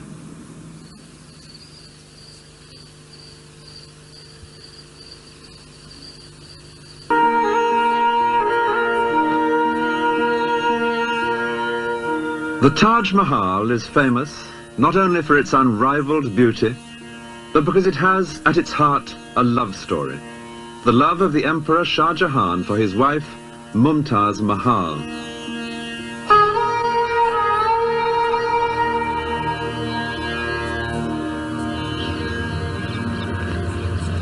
Just 3 years before the tragedy which caused the Taj Mahal to be built, there had been a joyful family reunion here in the Red Fort at Agra between Shah Jahan, Mumtaz Mahal and 2 of their children.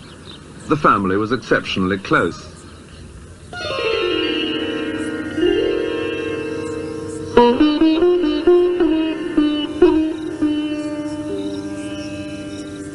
This island in the lake at Udaipur, 400 miles southwest of Agra, is the best place to imagine Shah Jahan with his young family.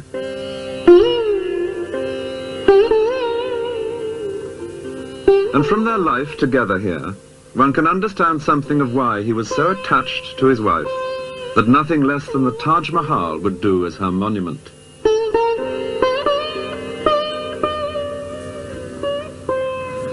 For the last few years of his father's reign, Shah Jahan had been in open rebellion against him, constantly moving about to avoid capture.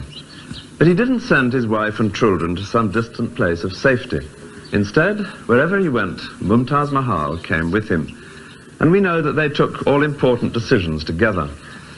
One dry statistic will suggest how little they were apart. In the 19 years of their marriage, she bore him 14 children. The family stayed here at Udaipur for 4 months in 1623, as guests of the ruler, who was himself no friend to the Mughal court and was happy to entertain such a powerful rebel. This little palace, then newly built, is believed to be where Shah Jahan and Mumtaz Mahal lived. At the time, their eldest son, Dara Shikoh, was 7, and the prince seen here in green, Aurangzeb, was 5. Those children who played together in this courtyard would later become enemies to the death. Here the swords were make-believe, but already life held genuine dangers. Soon the two boys were to set off together on a terrifying real-life adventure. Shah Jahan, weary of constant pursuit, made a deal. As a token of his own good behavior, he would send his two young sons to live at court as hostages. So for 2 years they were separated from their parents, who prudently remained well out of reach, far from the center of things. Then Jahangir died. Shah Jahan moved swiftly north to seize the throne, and he and Mumtaz Mahal were securely established in the Red Fort at Agra when the two boys arrived for that family reunion. All seemed to have come out perfectly after their times together of hardship and danger. But the new emperor had only 3 years in which to enjoy his good fortune. His wife died, giving birth to their 14th child. Shah Jahan was desolate. He gave up his gorgeous clothes and jewels and consoled himself only in the great task of keeping at least her name alive for countless generations to come.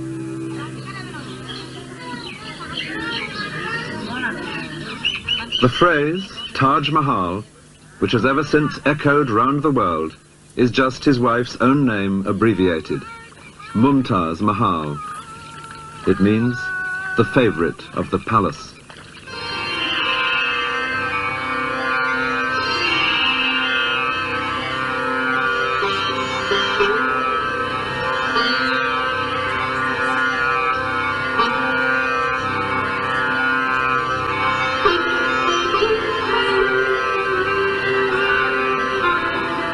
The Taj has always been a holy place, a Muslim shrine for pilgrimage and prayer. But it is also a place of pride and affection for all the people of India, the best possible choice for an outing with all its attendant pleasures.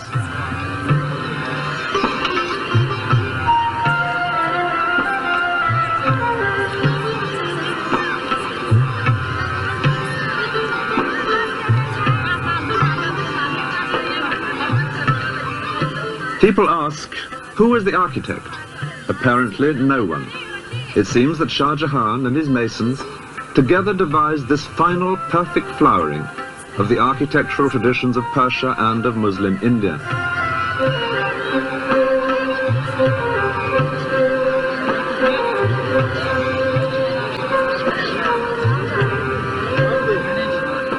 Shah Jahan now increasingly devoted himself to architecture, not only in the Taj itself, but in many other projects.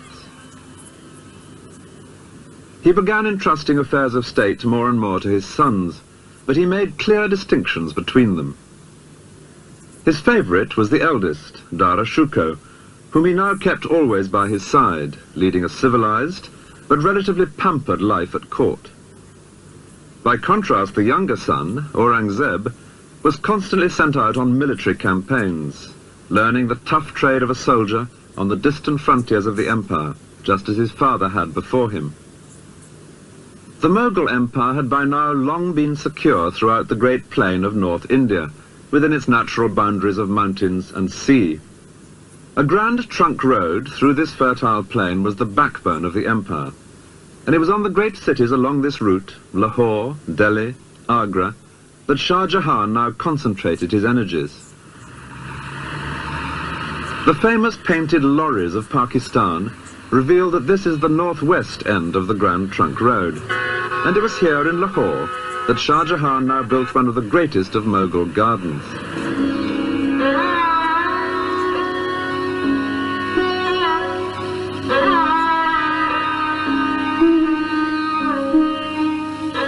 The Shalimar Bagh suggests perfectly one very Mughal concept of earthly pleasure, the soothing delights of water.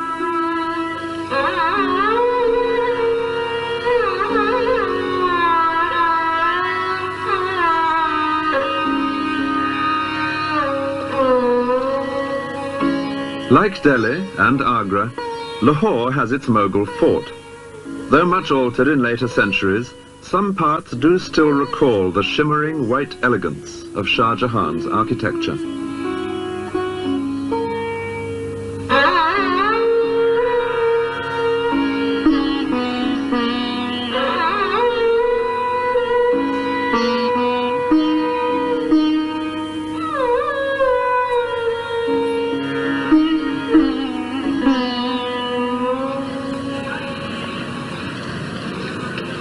In Delhi, the next important place moving southwest along the Grand Trunk Road, Shah Jahan created from scratch a bustling city as well as a fort. He had decided to move his capital here from Agra. What is now known as Old Delhi was in his time a completely new town. The main street, Chandni Chowk, leads straight towards the Lahore gate of the fort, known like its older counterpart in Agra as the Red Fort. Shah Jahan's own apartments, all built at the same time, perch on the walls on the other, quieter side. And naturally, there had to be a mosque. 3.5 centuries ago, the Muezzin first called the faithful to prayer in Shah Jahan's new Jama Masjid, or Friday Mosque. Just as today, except that loudspeakers now give his chant an eerily electronic quality.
All round the mosque, as round any cathedral in Europe in the old days, the traders are busy.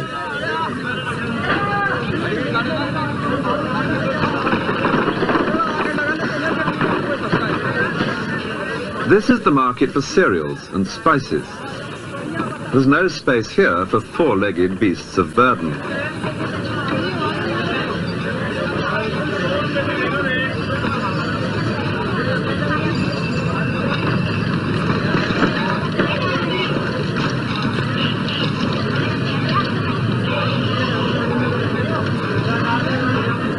It's accepted today, as it always has been, that there is only one way to shift the commodity to the customer.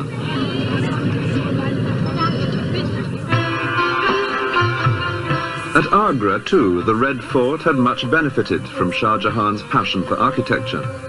Within the red sandstone walls built by his grandfather, he had added his own characteristic white marble mosque and pavilions. And because the fort here has been less altered than in Delhi, this is the best place to imagine the emperor's daily life. From his private quarters here, looking east, the sun rises behind the Taj Mahal.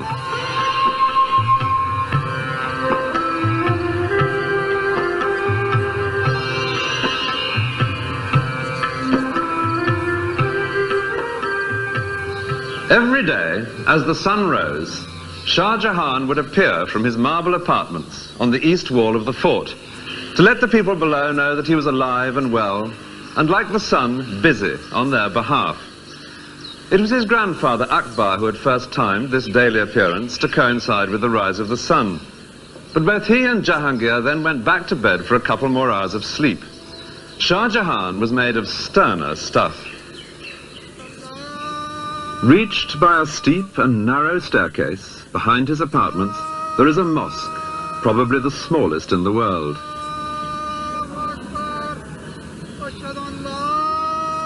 Here, answering the Muezzin's call an hour before dawn, Shah Jahan had begun his day with a session of private prayer in this very private mosque. It is also made of marble because Shah Jahan was one of the greatest Mughal emperors. Meanwhile, his superb hall of public audience was filling up with those who had any business that day with the emperor.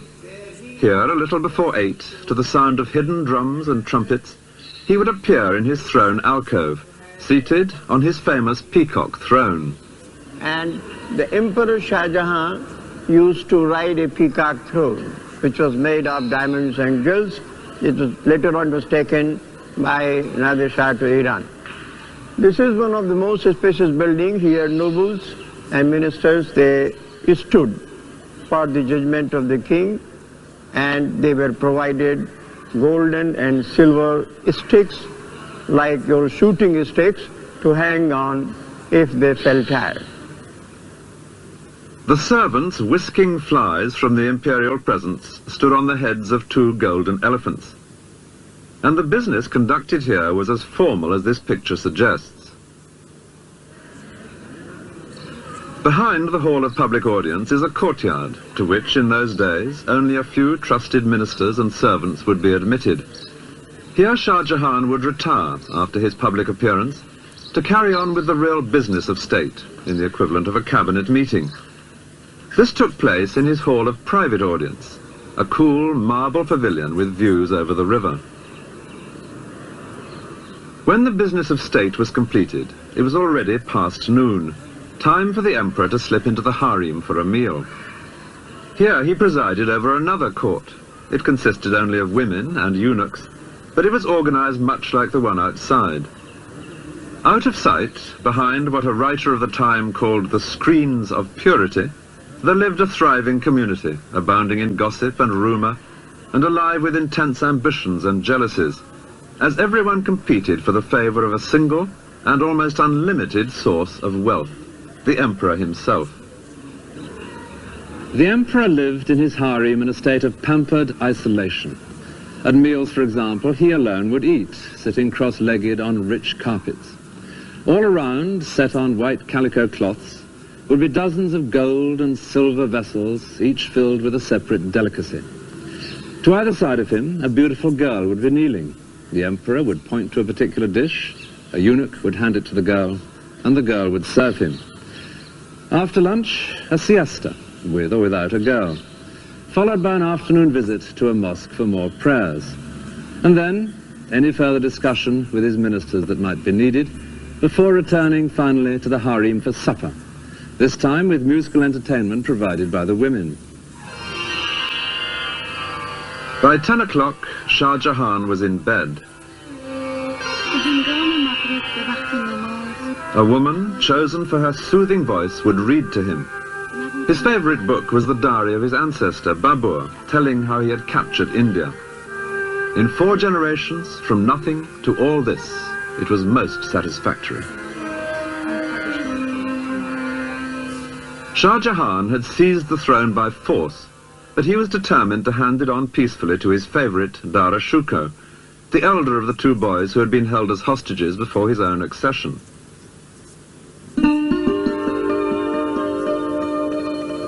These beautiful paintings are from an album which Dara Shikoh gave to his bride when he was 25, and they are typical of the man. He loved the arts and literature. Indeed, he had become by now one of the most civilized members of his dynasty.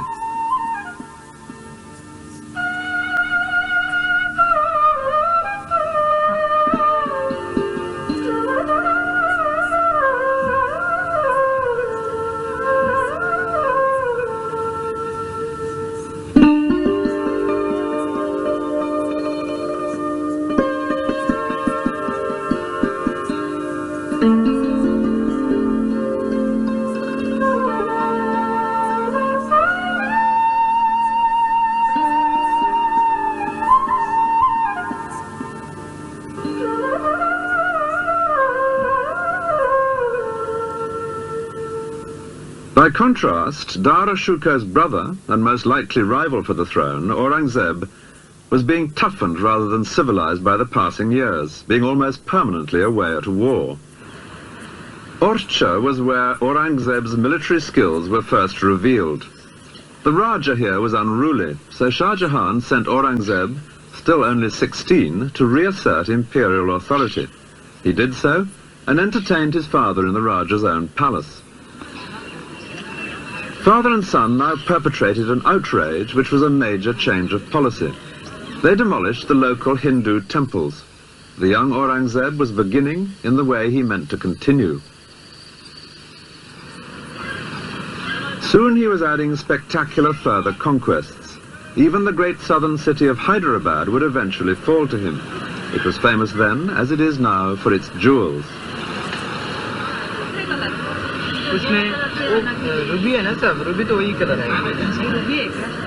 Much wealth was sent from here to the Mughal court, and Aurangzeb should have been able to expect gratitude from his father. Instead, his capture of this city only revealed the obstacles that were now being put in his way. Garnet is darker than this.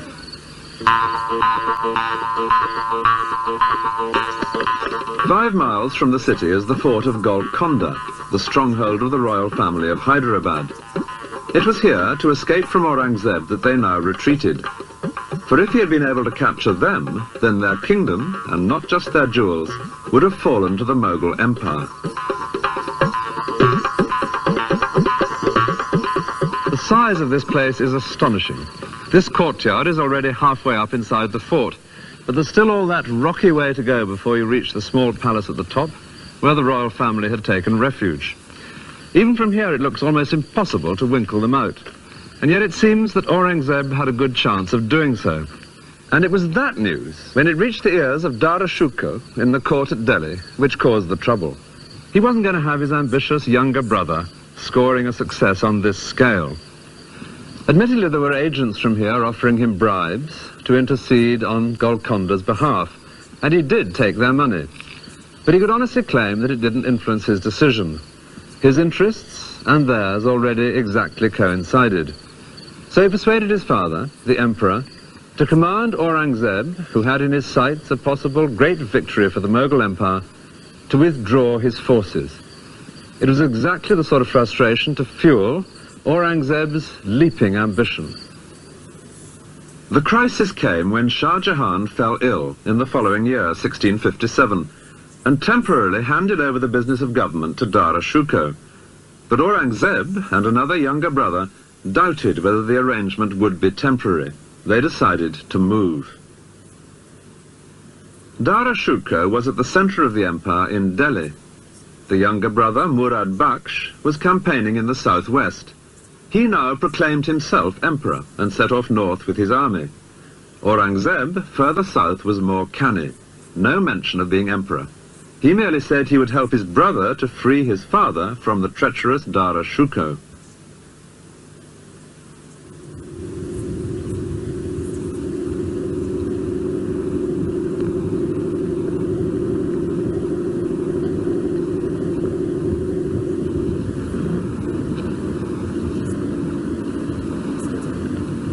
It was on a hot summer's day under a blazing sun that the two armies met on an open, dusty plain south of Agra.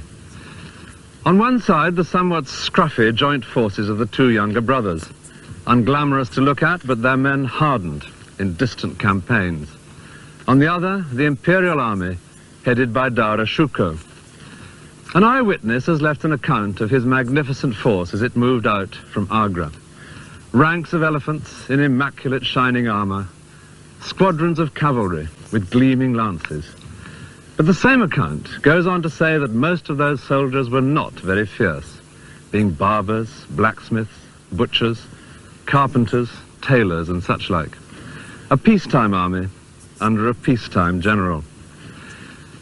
The midday sun was so hot that men's skin was blistered by their armor. In spite of the barbers and the tailors, it was quite a close-fought battle, but in the end it was Dara Shikoh who turned and fled back to Agra.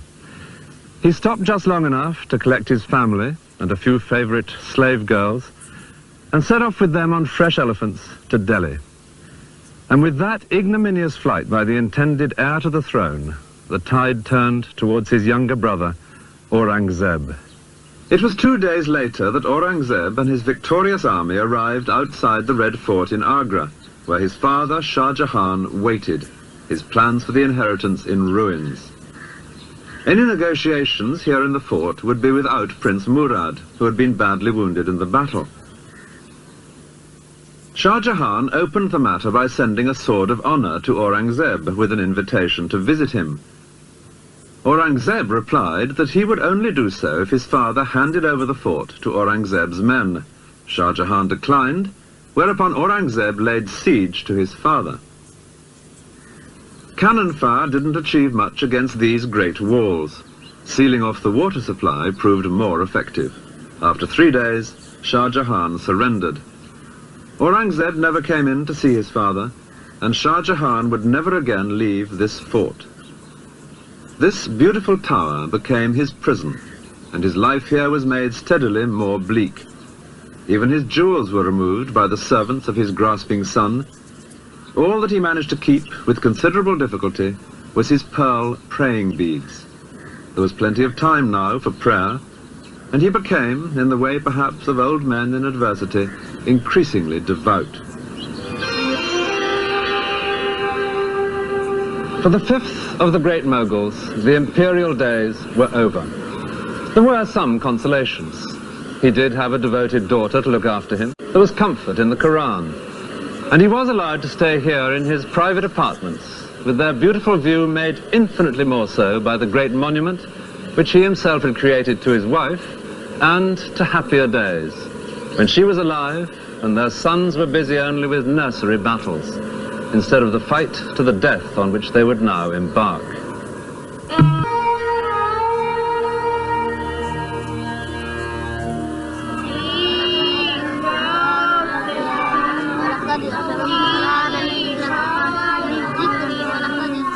Learning the words of the Holy Book by heart. In many societies, the basis of religious education. These are children in a mosque in India.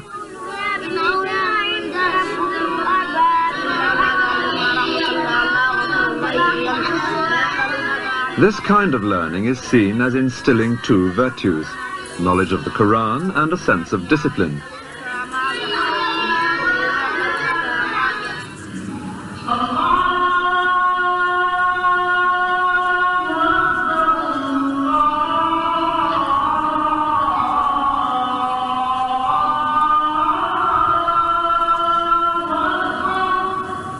Adults now in the mosque at Lahore.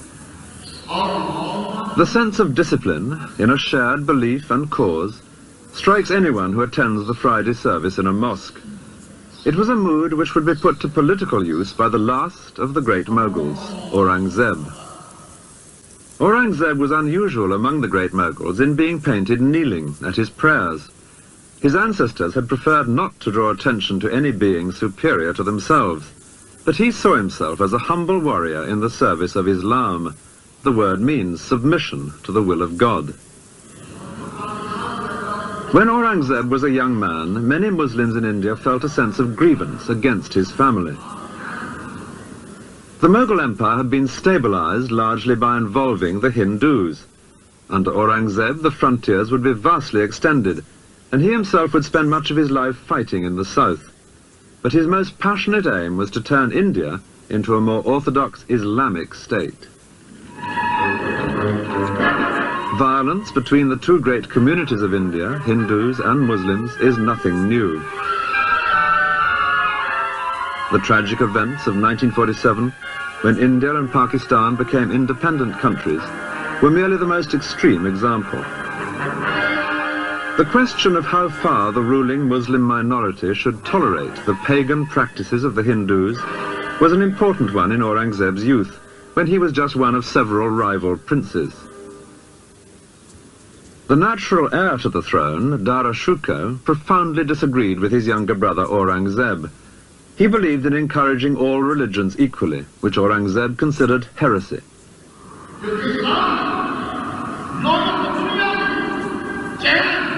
The Quran gives clear guidance.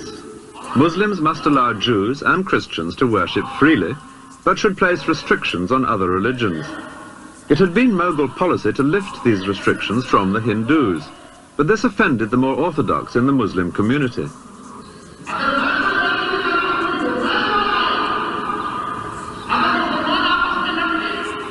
It was this indignation, felt by many of the Muslims, which Aurangzeb would use in his struggle for the throne. His family had betrayed the faithful. He would defend the faith. There were three people with cause for complaint when Aurangzeb declared himself emperor in 1658. One was his father, Shah Jahan, the rightful emperor, whom Aurangzeb had captured and imprisoned. Another was Dara Shikoh, Shah Jahan's favourite and his intended heir. And then there was a younger brother, Murad Bakhsh, whom Aurangzeb had once proclaimed as the prince who should succeed, instead of the heretic Dara Shukar. When it finally came to a pitched battle, Dara Shukar was defeated by the combined armies of his younger brothers. And from that moment, Aurangzeb, seen here in green, systematically set about removing each of these three living obstacles to his own rule. His immediate concern was his elder brother. Dara Shukar had fled from the battlefield on his elephant. With his father's blessing, he had then ridden fast to seize the imperial treasure. The intention was to buy himself another army with which to fight Aurangzeb. The first stop was Shah Jahan's new fort at Delhi. Here there was great wealth, but Aurangzeb was hard on his heels. The same thing in Lahore. Again, vast treasure. Again, no time to transform it into trained soldiers. After 6 months in remote places, Dara Shukar did at last return with an army, and the two rivals confronted each other in the hills surrounding the town of Ajmer, some 300 miles south of Lahore. These marble pavilions by the lake at Ajmer were built for Shah Jahan, two of whose sons were now fighting their final battle a few miles away. And on the day of that battle, there could be seen here a strange assembly of elephants, women and children, eunuchs, all nervously waiting. They were Dara Shukar's harem with the remains of his treasure. They were ready to set off at a moment's notice because he told them that if he lost the battle, he would join them here so that they could flee together into the desert to escape his murderous brother. Well, he did lose the battle, and in the chaos he managed to miss even this vital rendezvous. The women and the eunuchs waited here as long as they could, and then fled without him. Miraculously, they managed to join up with him a few weeks later. But ahead lay an ultimate betrayal.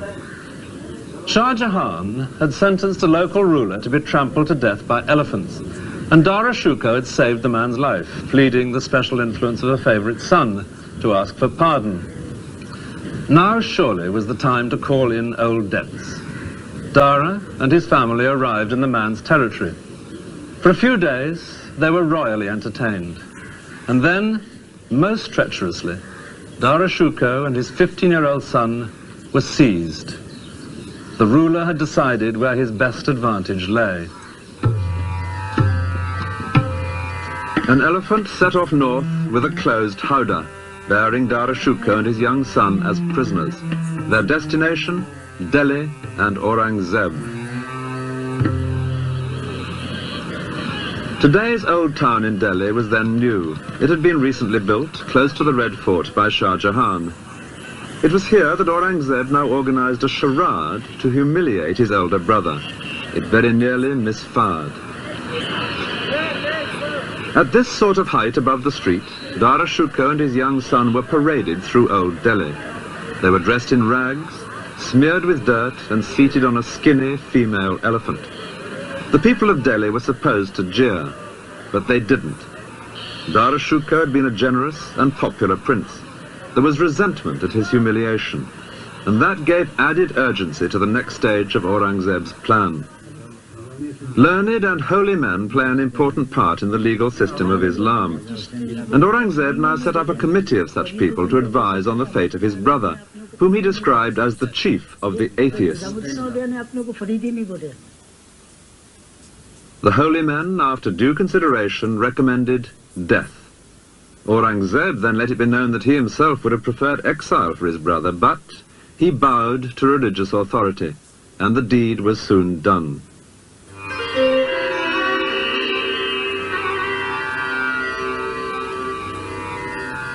Next in line was the younger brother, Murad Bakhsh, who had once been Aurangzeb's ally, but now found himself his prisoner. Aurangzeb kept him in the impregnable fortress of Gwalior. He had captured him by a ruse which violated not only brotherly ties, but even the laws of hospitality. Aurangzeb had invited Murad to dine in his tent at a time when they were still allies.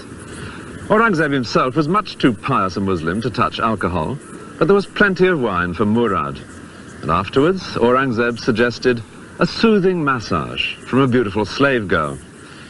Murad fell asleep, knowing that his own guard was standing watch over him to warn of any danger. But the guard was cleverly distracted for a moment and was silently strangled. Murad awoke to find himself a prisoner. That same night, 4 elephants set off from Aurangzeb's camp in 4 different directions. Each carried a closed howdah, making it hard for any rescue party to decide which to pursue. The one with Murad Baksh inside delivered him to a succession of prisons, and eventually to the dark security of Gwalior.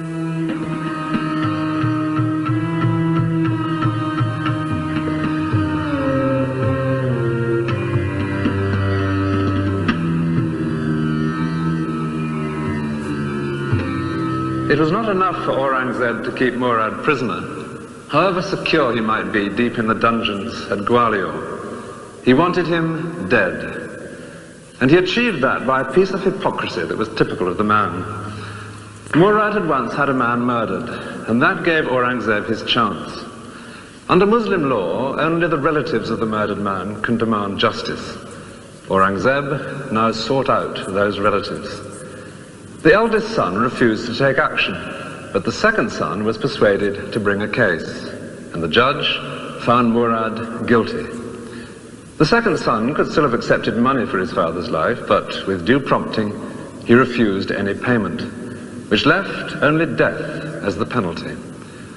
Aurangzeb, apparently with the deepest regret, said that the law was the law, and the guilty man must die even if he did happen to be the emperor's brother. But to emphasize his own personal distaste for vindictiveness, he rewarded not the second son, but the eldest one, for refusing to indulge in vendetta.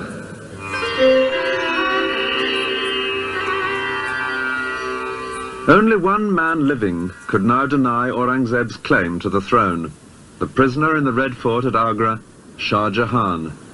Even Aurangzeb couldn't kill his father. He left that to time. And after 8 years, the old man died. A boat brought him to his final reunion. For 8 years, he had gazed from his marble cell at his most astonishing creation, and never once been allowed to visit his wife's tomb. Now his body was brought the mile or so down the river from the fort to the Taj, to lie once again beside Mumtaz Mahal, beneath the very center of that superb dome.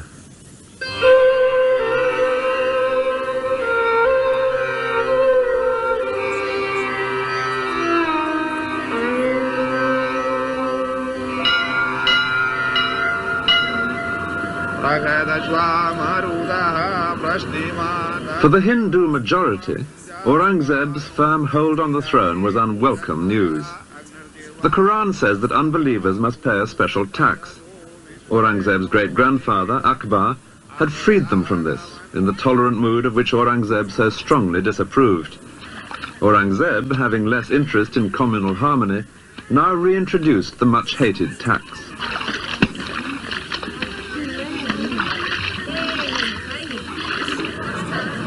It was in the ancient and powerful Hindu city of Jodhpur that opposition to Aurangzeb first came to a head. Above the marketplace, there towers one of the most spectacular forts of Rajasthan. The family holding this fort had been closely allied with the Mughals ever since the time of Akbar. Now they became restless, and Aurangzeb sent his favorite son, also called Akbar, with a large army to bring this place under control. But the Jodhpur royal family made most tempting proposals to the young prince. His bigoted father, they said, was tearing the empire apart.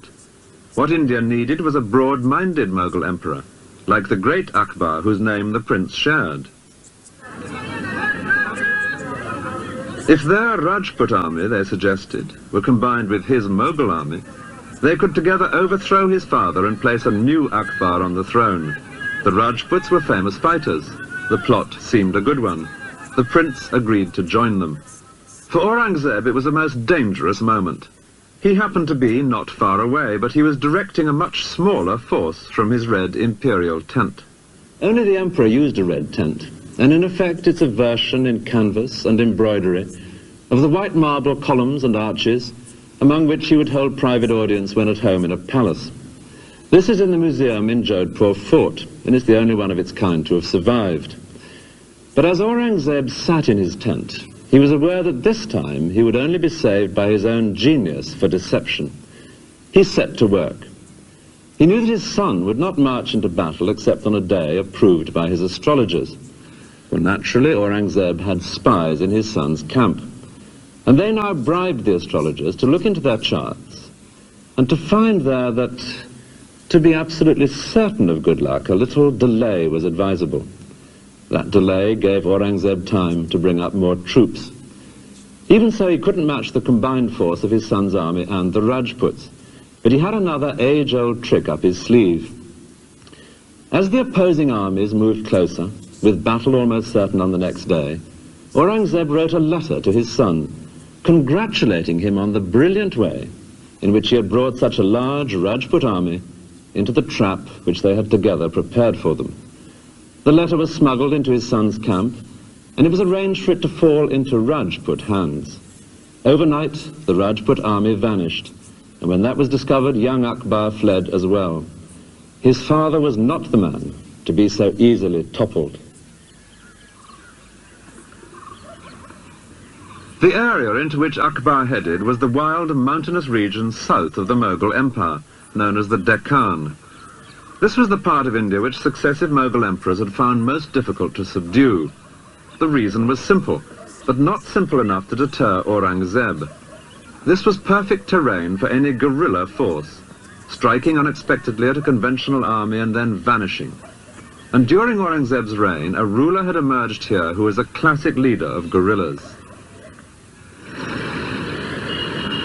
His statue can be found today in many Indian towns, because he became, in our own century, a symbol of how Hindus could drive out oppressors, by implication the British. His name was Shivaji, and his successes, according to one Indian historian, proved that the Hindu race can build a nation. The countryside inland from Bombay is dotted with forts, which Shivaji captured and held, such as this one at Panhala. This dramatic figure in Panhala suggests very well what Shivaji came to stand for. It's a modern statue of one of the generals who fought with him against Aurangzeb, but its spirit of bravado, like something from a child's book of legends, is exactly in keeping with Shivaji's own image. He came to seem almost like Robin Hood, mercilessly teasing and baiting the much more powerful Mughals in exploits which were often positively cheeky. Once he and his men cut a hole in the outer fence of a Mughal camp and made their way right to its center, in among the general's harem, killing many of his attendants before slipping away again. On another occasion, he himself escaped from Mughal captivity by being carried out hidden in a large basket of cakes and sweets. This romantic character had died the year before Aurangzeb's son rebelled, and the young prince came down to these regions to join forces with Shivaji's son. Aurangzeb decided to pursue him south, to punish this impertinent alliance. It was to be a turning point, not only in the reign, but even in the history of the entire Mughal Empire itself. Aurangzeb was already 62. He would grow old campaigning in the south, trying to subdue this turbulent region long after his son Akbar had thought better of it and slipped away to Persia. The heartland of the Mughal Empire had long been this area. Aurangzeb would add vast territories to the south, and in the last 27 years of his life he never once set foot outside this area, representing a drastic change of policy. With this move south, the center of gravity of the Mughal Empire shifted. The places connected with Aurangzeb are all down here. Aurangabad, the city named after himself, which he virtually made his capital. The numerous Hindu forts which he constantly tried to wrest from the followers of Shivaji, such as Panhala. And the capital cities of the two great southern Muslim kingdoms which he was determined to conquer, Hyderabad and Bijapur. Both had held out against his ancestors. Both, to his great pride, would fall to him. Bijapur after a long siege in 1686. And at Hyderabad, the next year, he captured the greatest fort of all. But his men finally got inside these defences not by force of arms, but by bribery. Money would increasingly become the only way his sieges were brought to a successful end. Through this countryside, Aurangzeb would move back and forth with 500,000 people, his army and camp followers. But however far they marched, and however many forts they took possession of, the situation somehow never seemed to get any better. This hilltop fort of Panhala is typical of the frustrations of Aurangzeb's last years. Soldiering on well into his 80s, he was like an old bear plagued by bees. He would take a fort and fill it with his soldiers, and then as soon as he'd moved on, the enemy would take it back again. He'd first captured this one in 1691, and now, 10 years later, here he was, back again trying to capture it once more. And it's at that moment that we have an unexpectedly vivid picture of the stubborn old man. Most improbably, at this place, miles from anywhere, a British ambassador arrived from the court of William III, hoping to open up trade. He found chaos, a vast, insanitary camp, deep in mud, with despair and corruption and drunkenness among the troops. The shining exception was Aurangzeb himself, now aged 82. The ambassador describes him passing through the camp to visit the siege works. He was all white, robe, turban, beard. He was carried through the crowd on an open litter, but he never once looked up from the book he was reading, undoubtedly the Quran. As another European visitor wrote, he had by now a craze for being held a saint. He was 89 when he finally died, and he died as he had hoped, on a Friday, the Muslim holy day, just after saying his prayers. This building, a few miles from Agra, is an example of how affairs at the centre of empire had gone from bad to worse during Aurangzeb's long absence. It is the tomb of his great-grandfather Akbar, a holy place indeed for the family. Yet this tomb was now pillaged by the local population. Its gold and silver plate was removed, and its rich carpets. It was just one example of the anarchy which would destroy the empire towards the end of Aurangzeb's reign and after his death.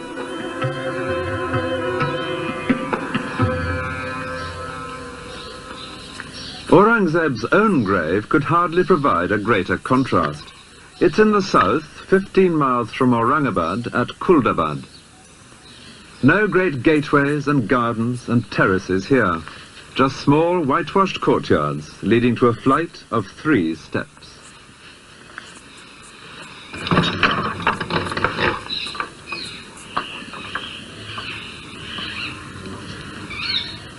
This is all that Aurangzeb's tomb consists of. A space the size of a small room and a bare patch of earth open to the sky.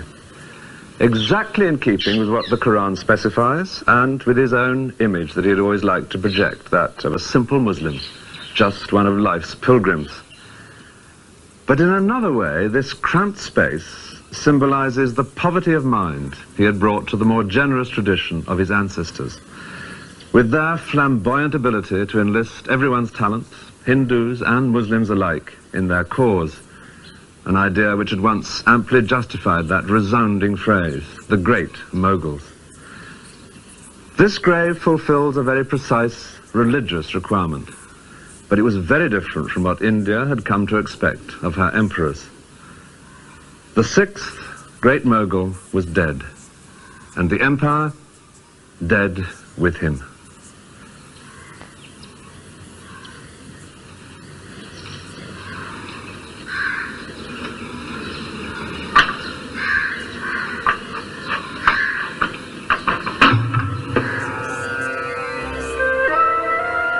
Many of the later Indian princes were descended from men who grabbed parts of the Mughal Empire after Aurangzeb's death.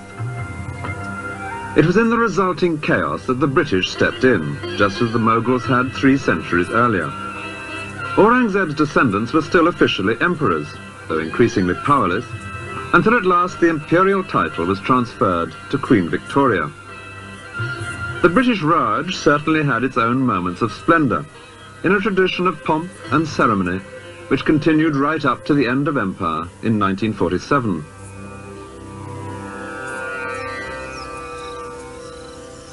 But it would be hard to maintain that any rulers of India, before or since, have ever shown quite the flair and the style of the great Mughals.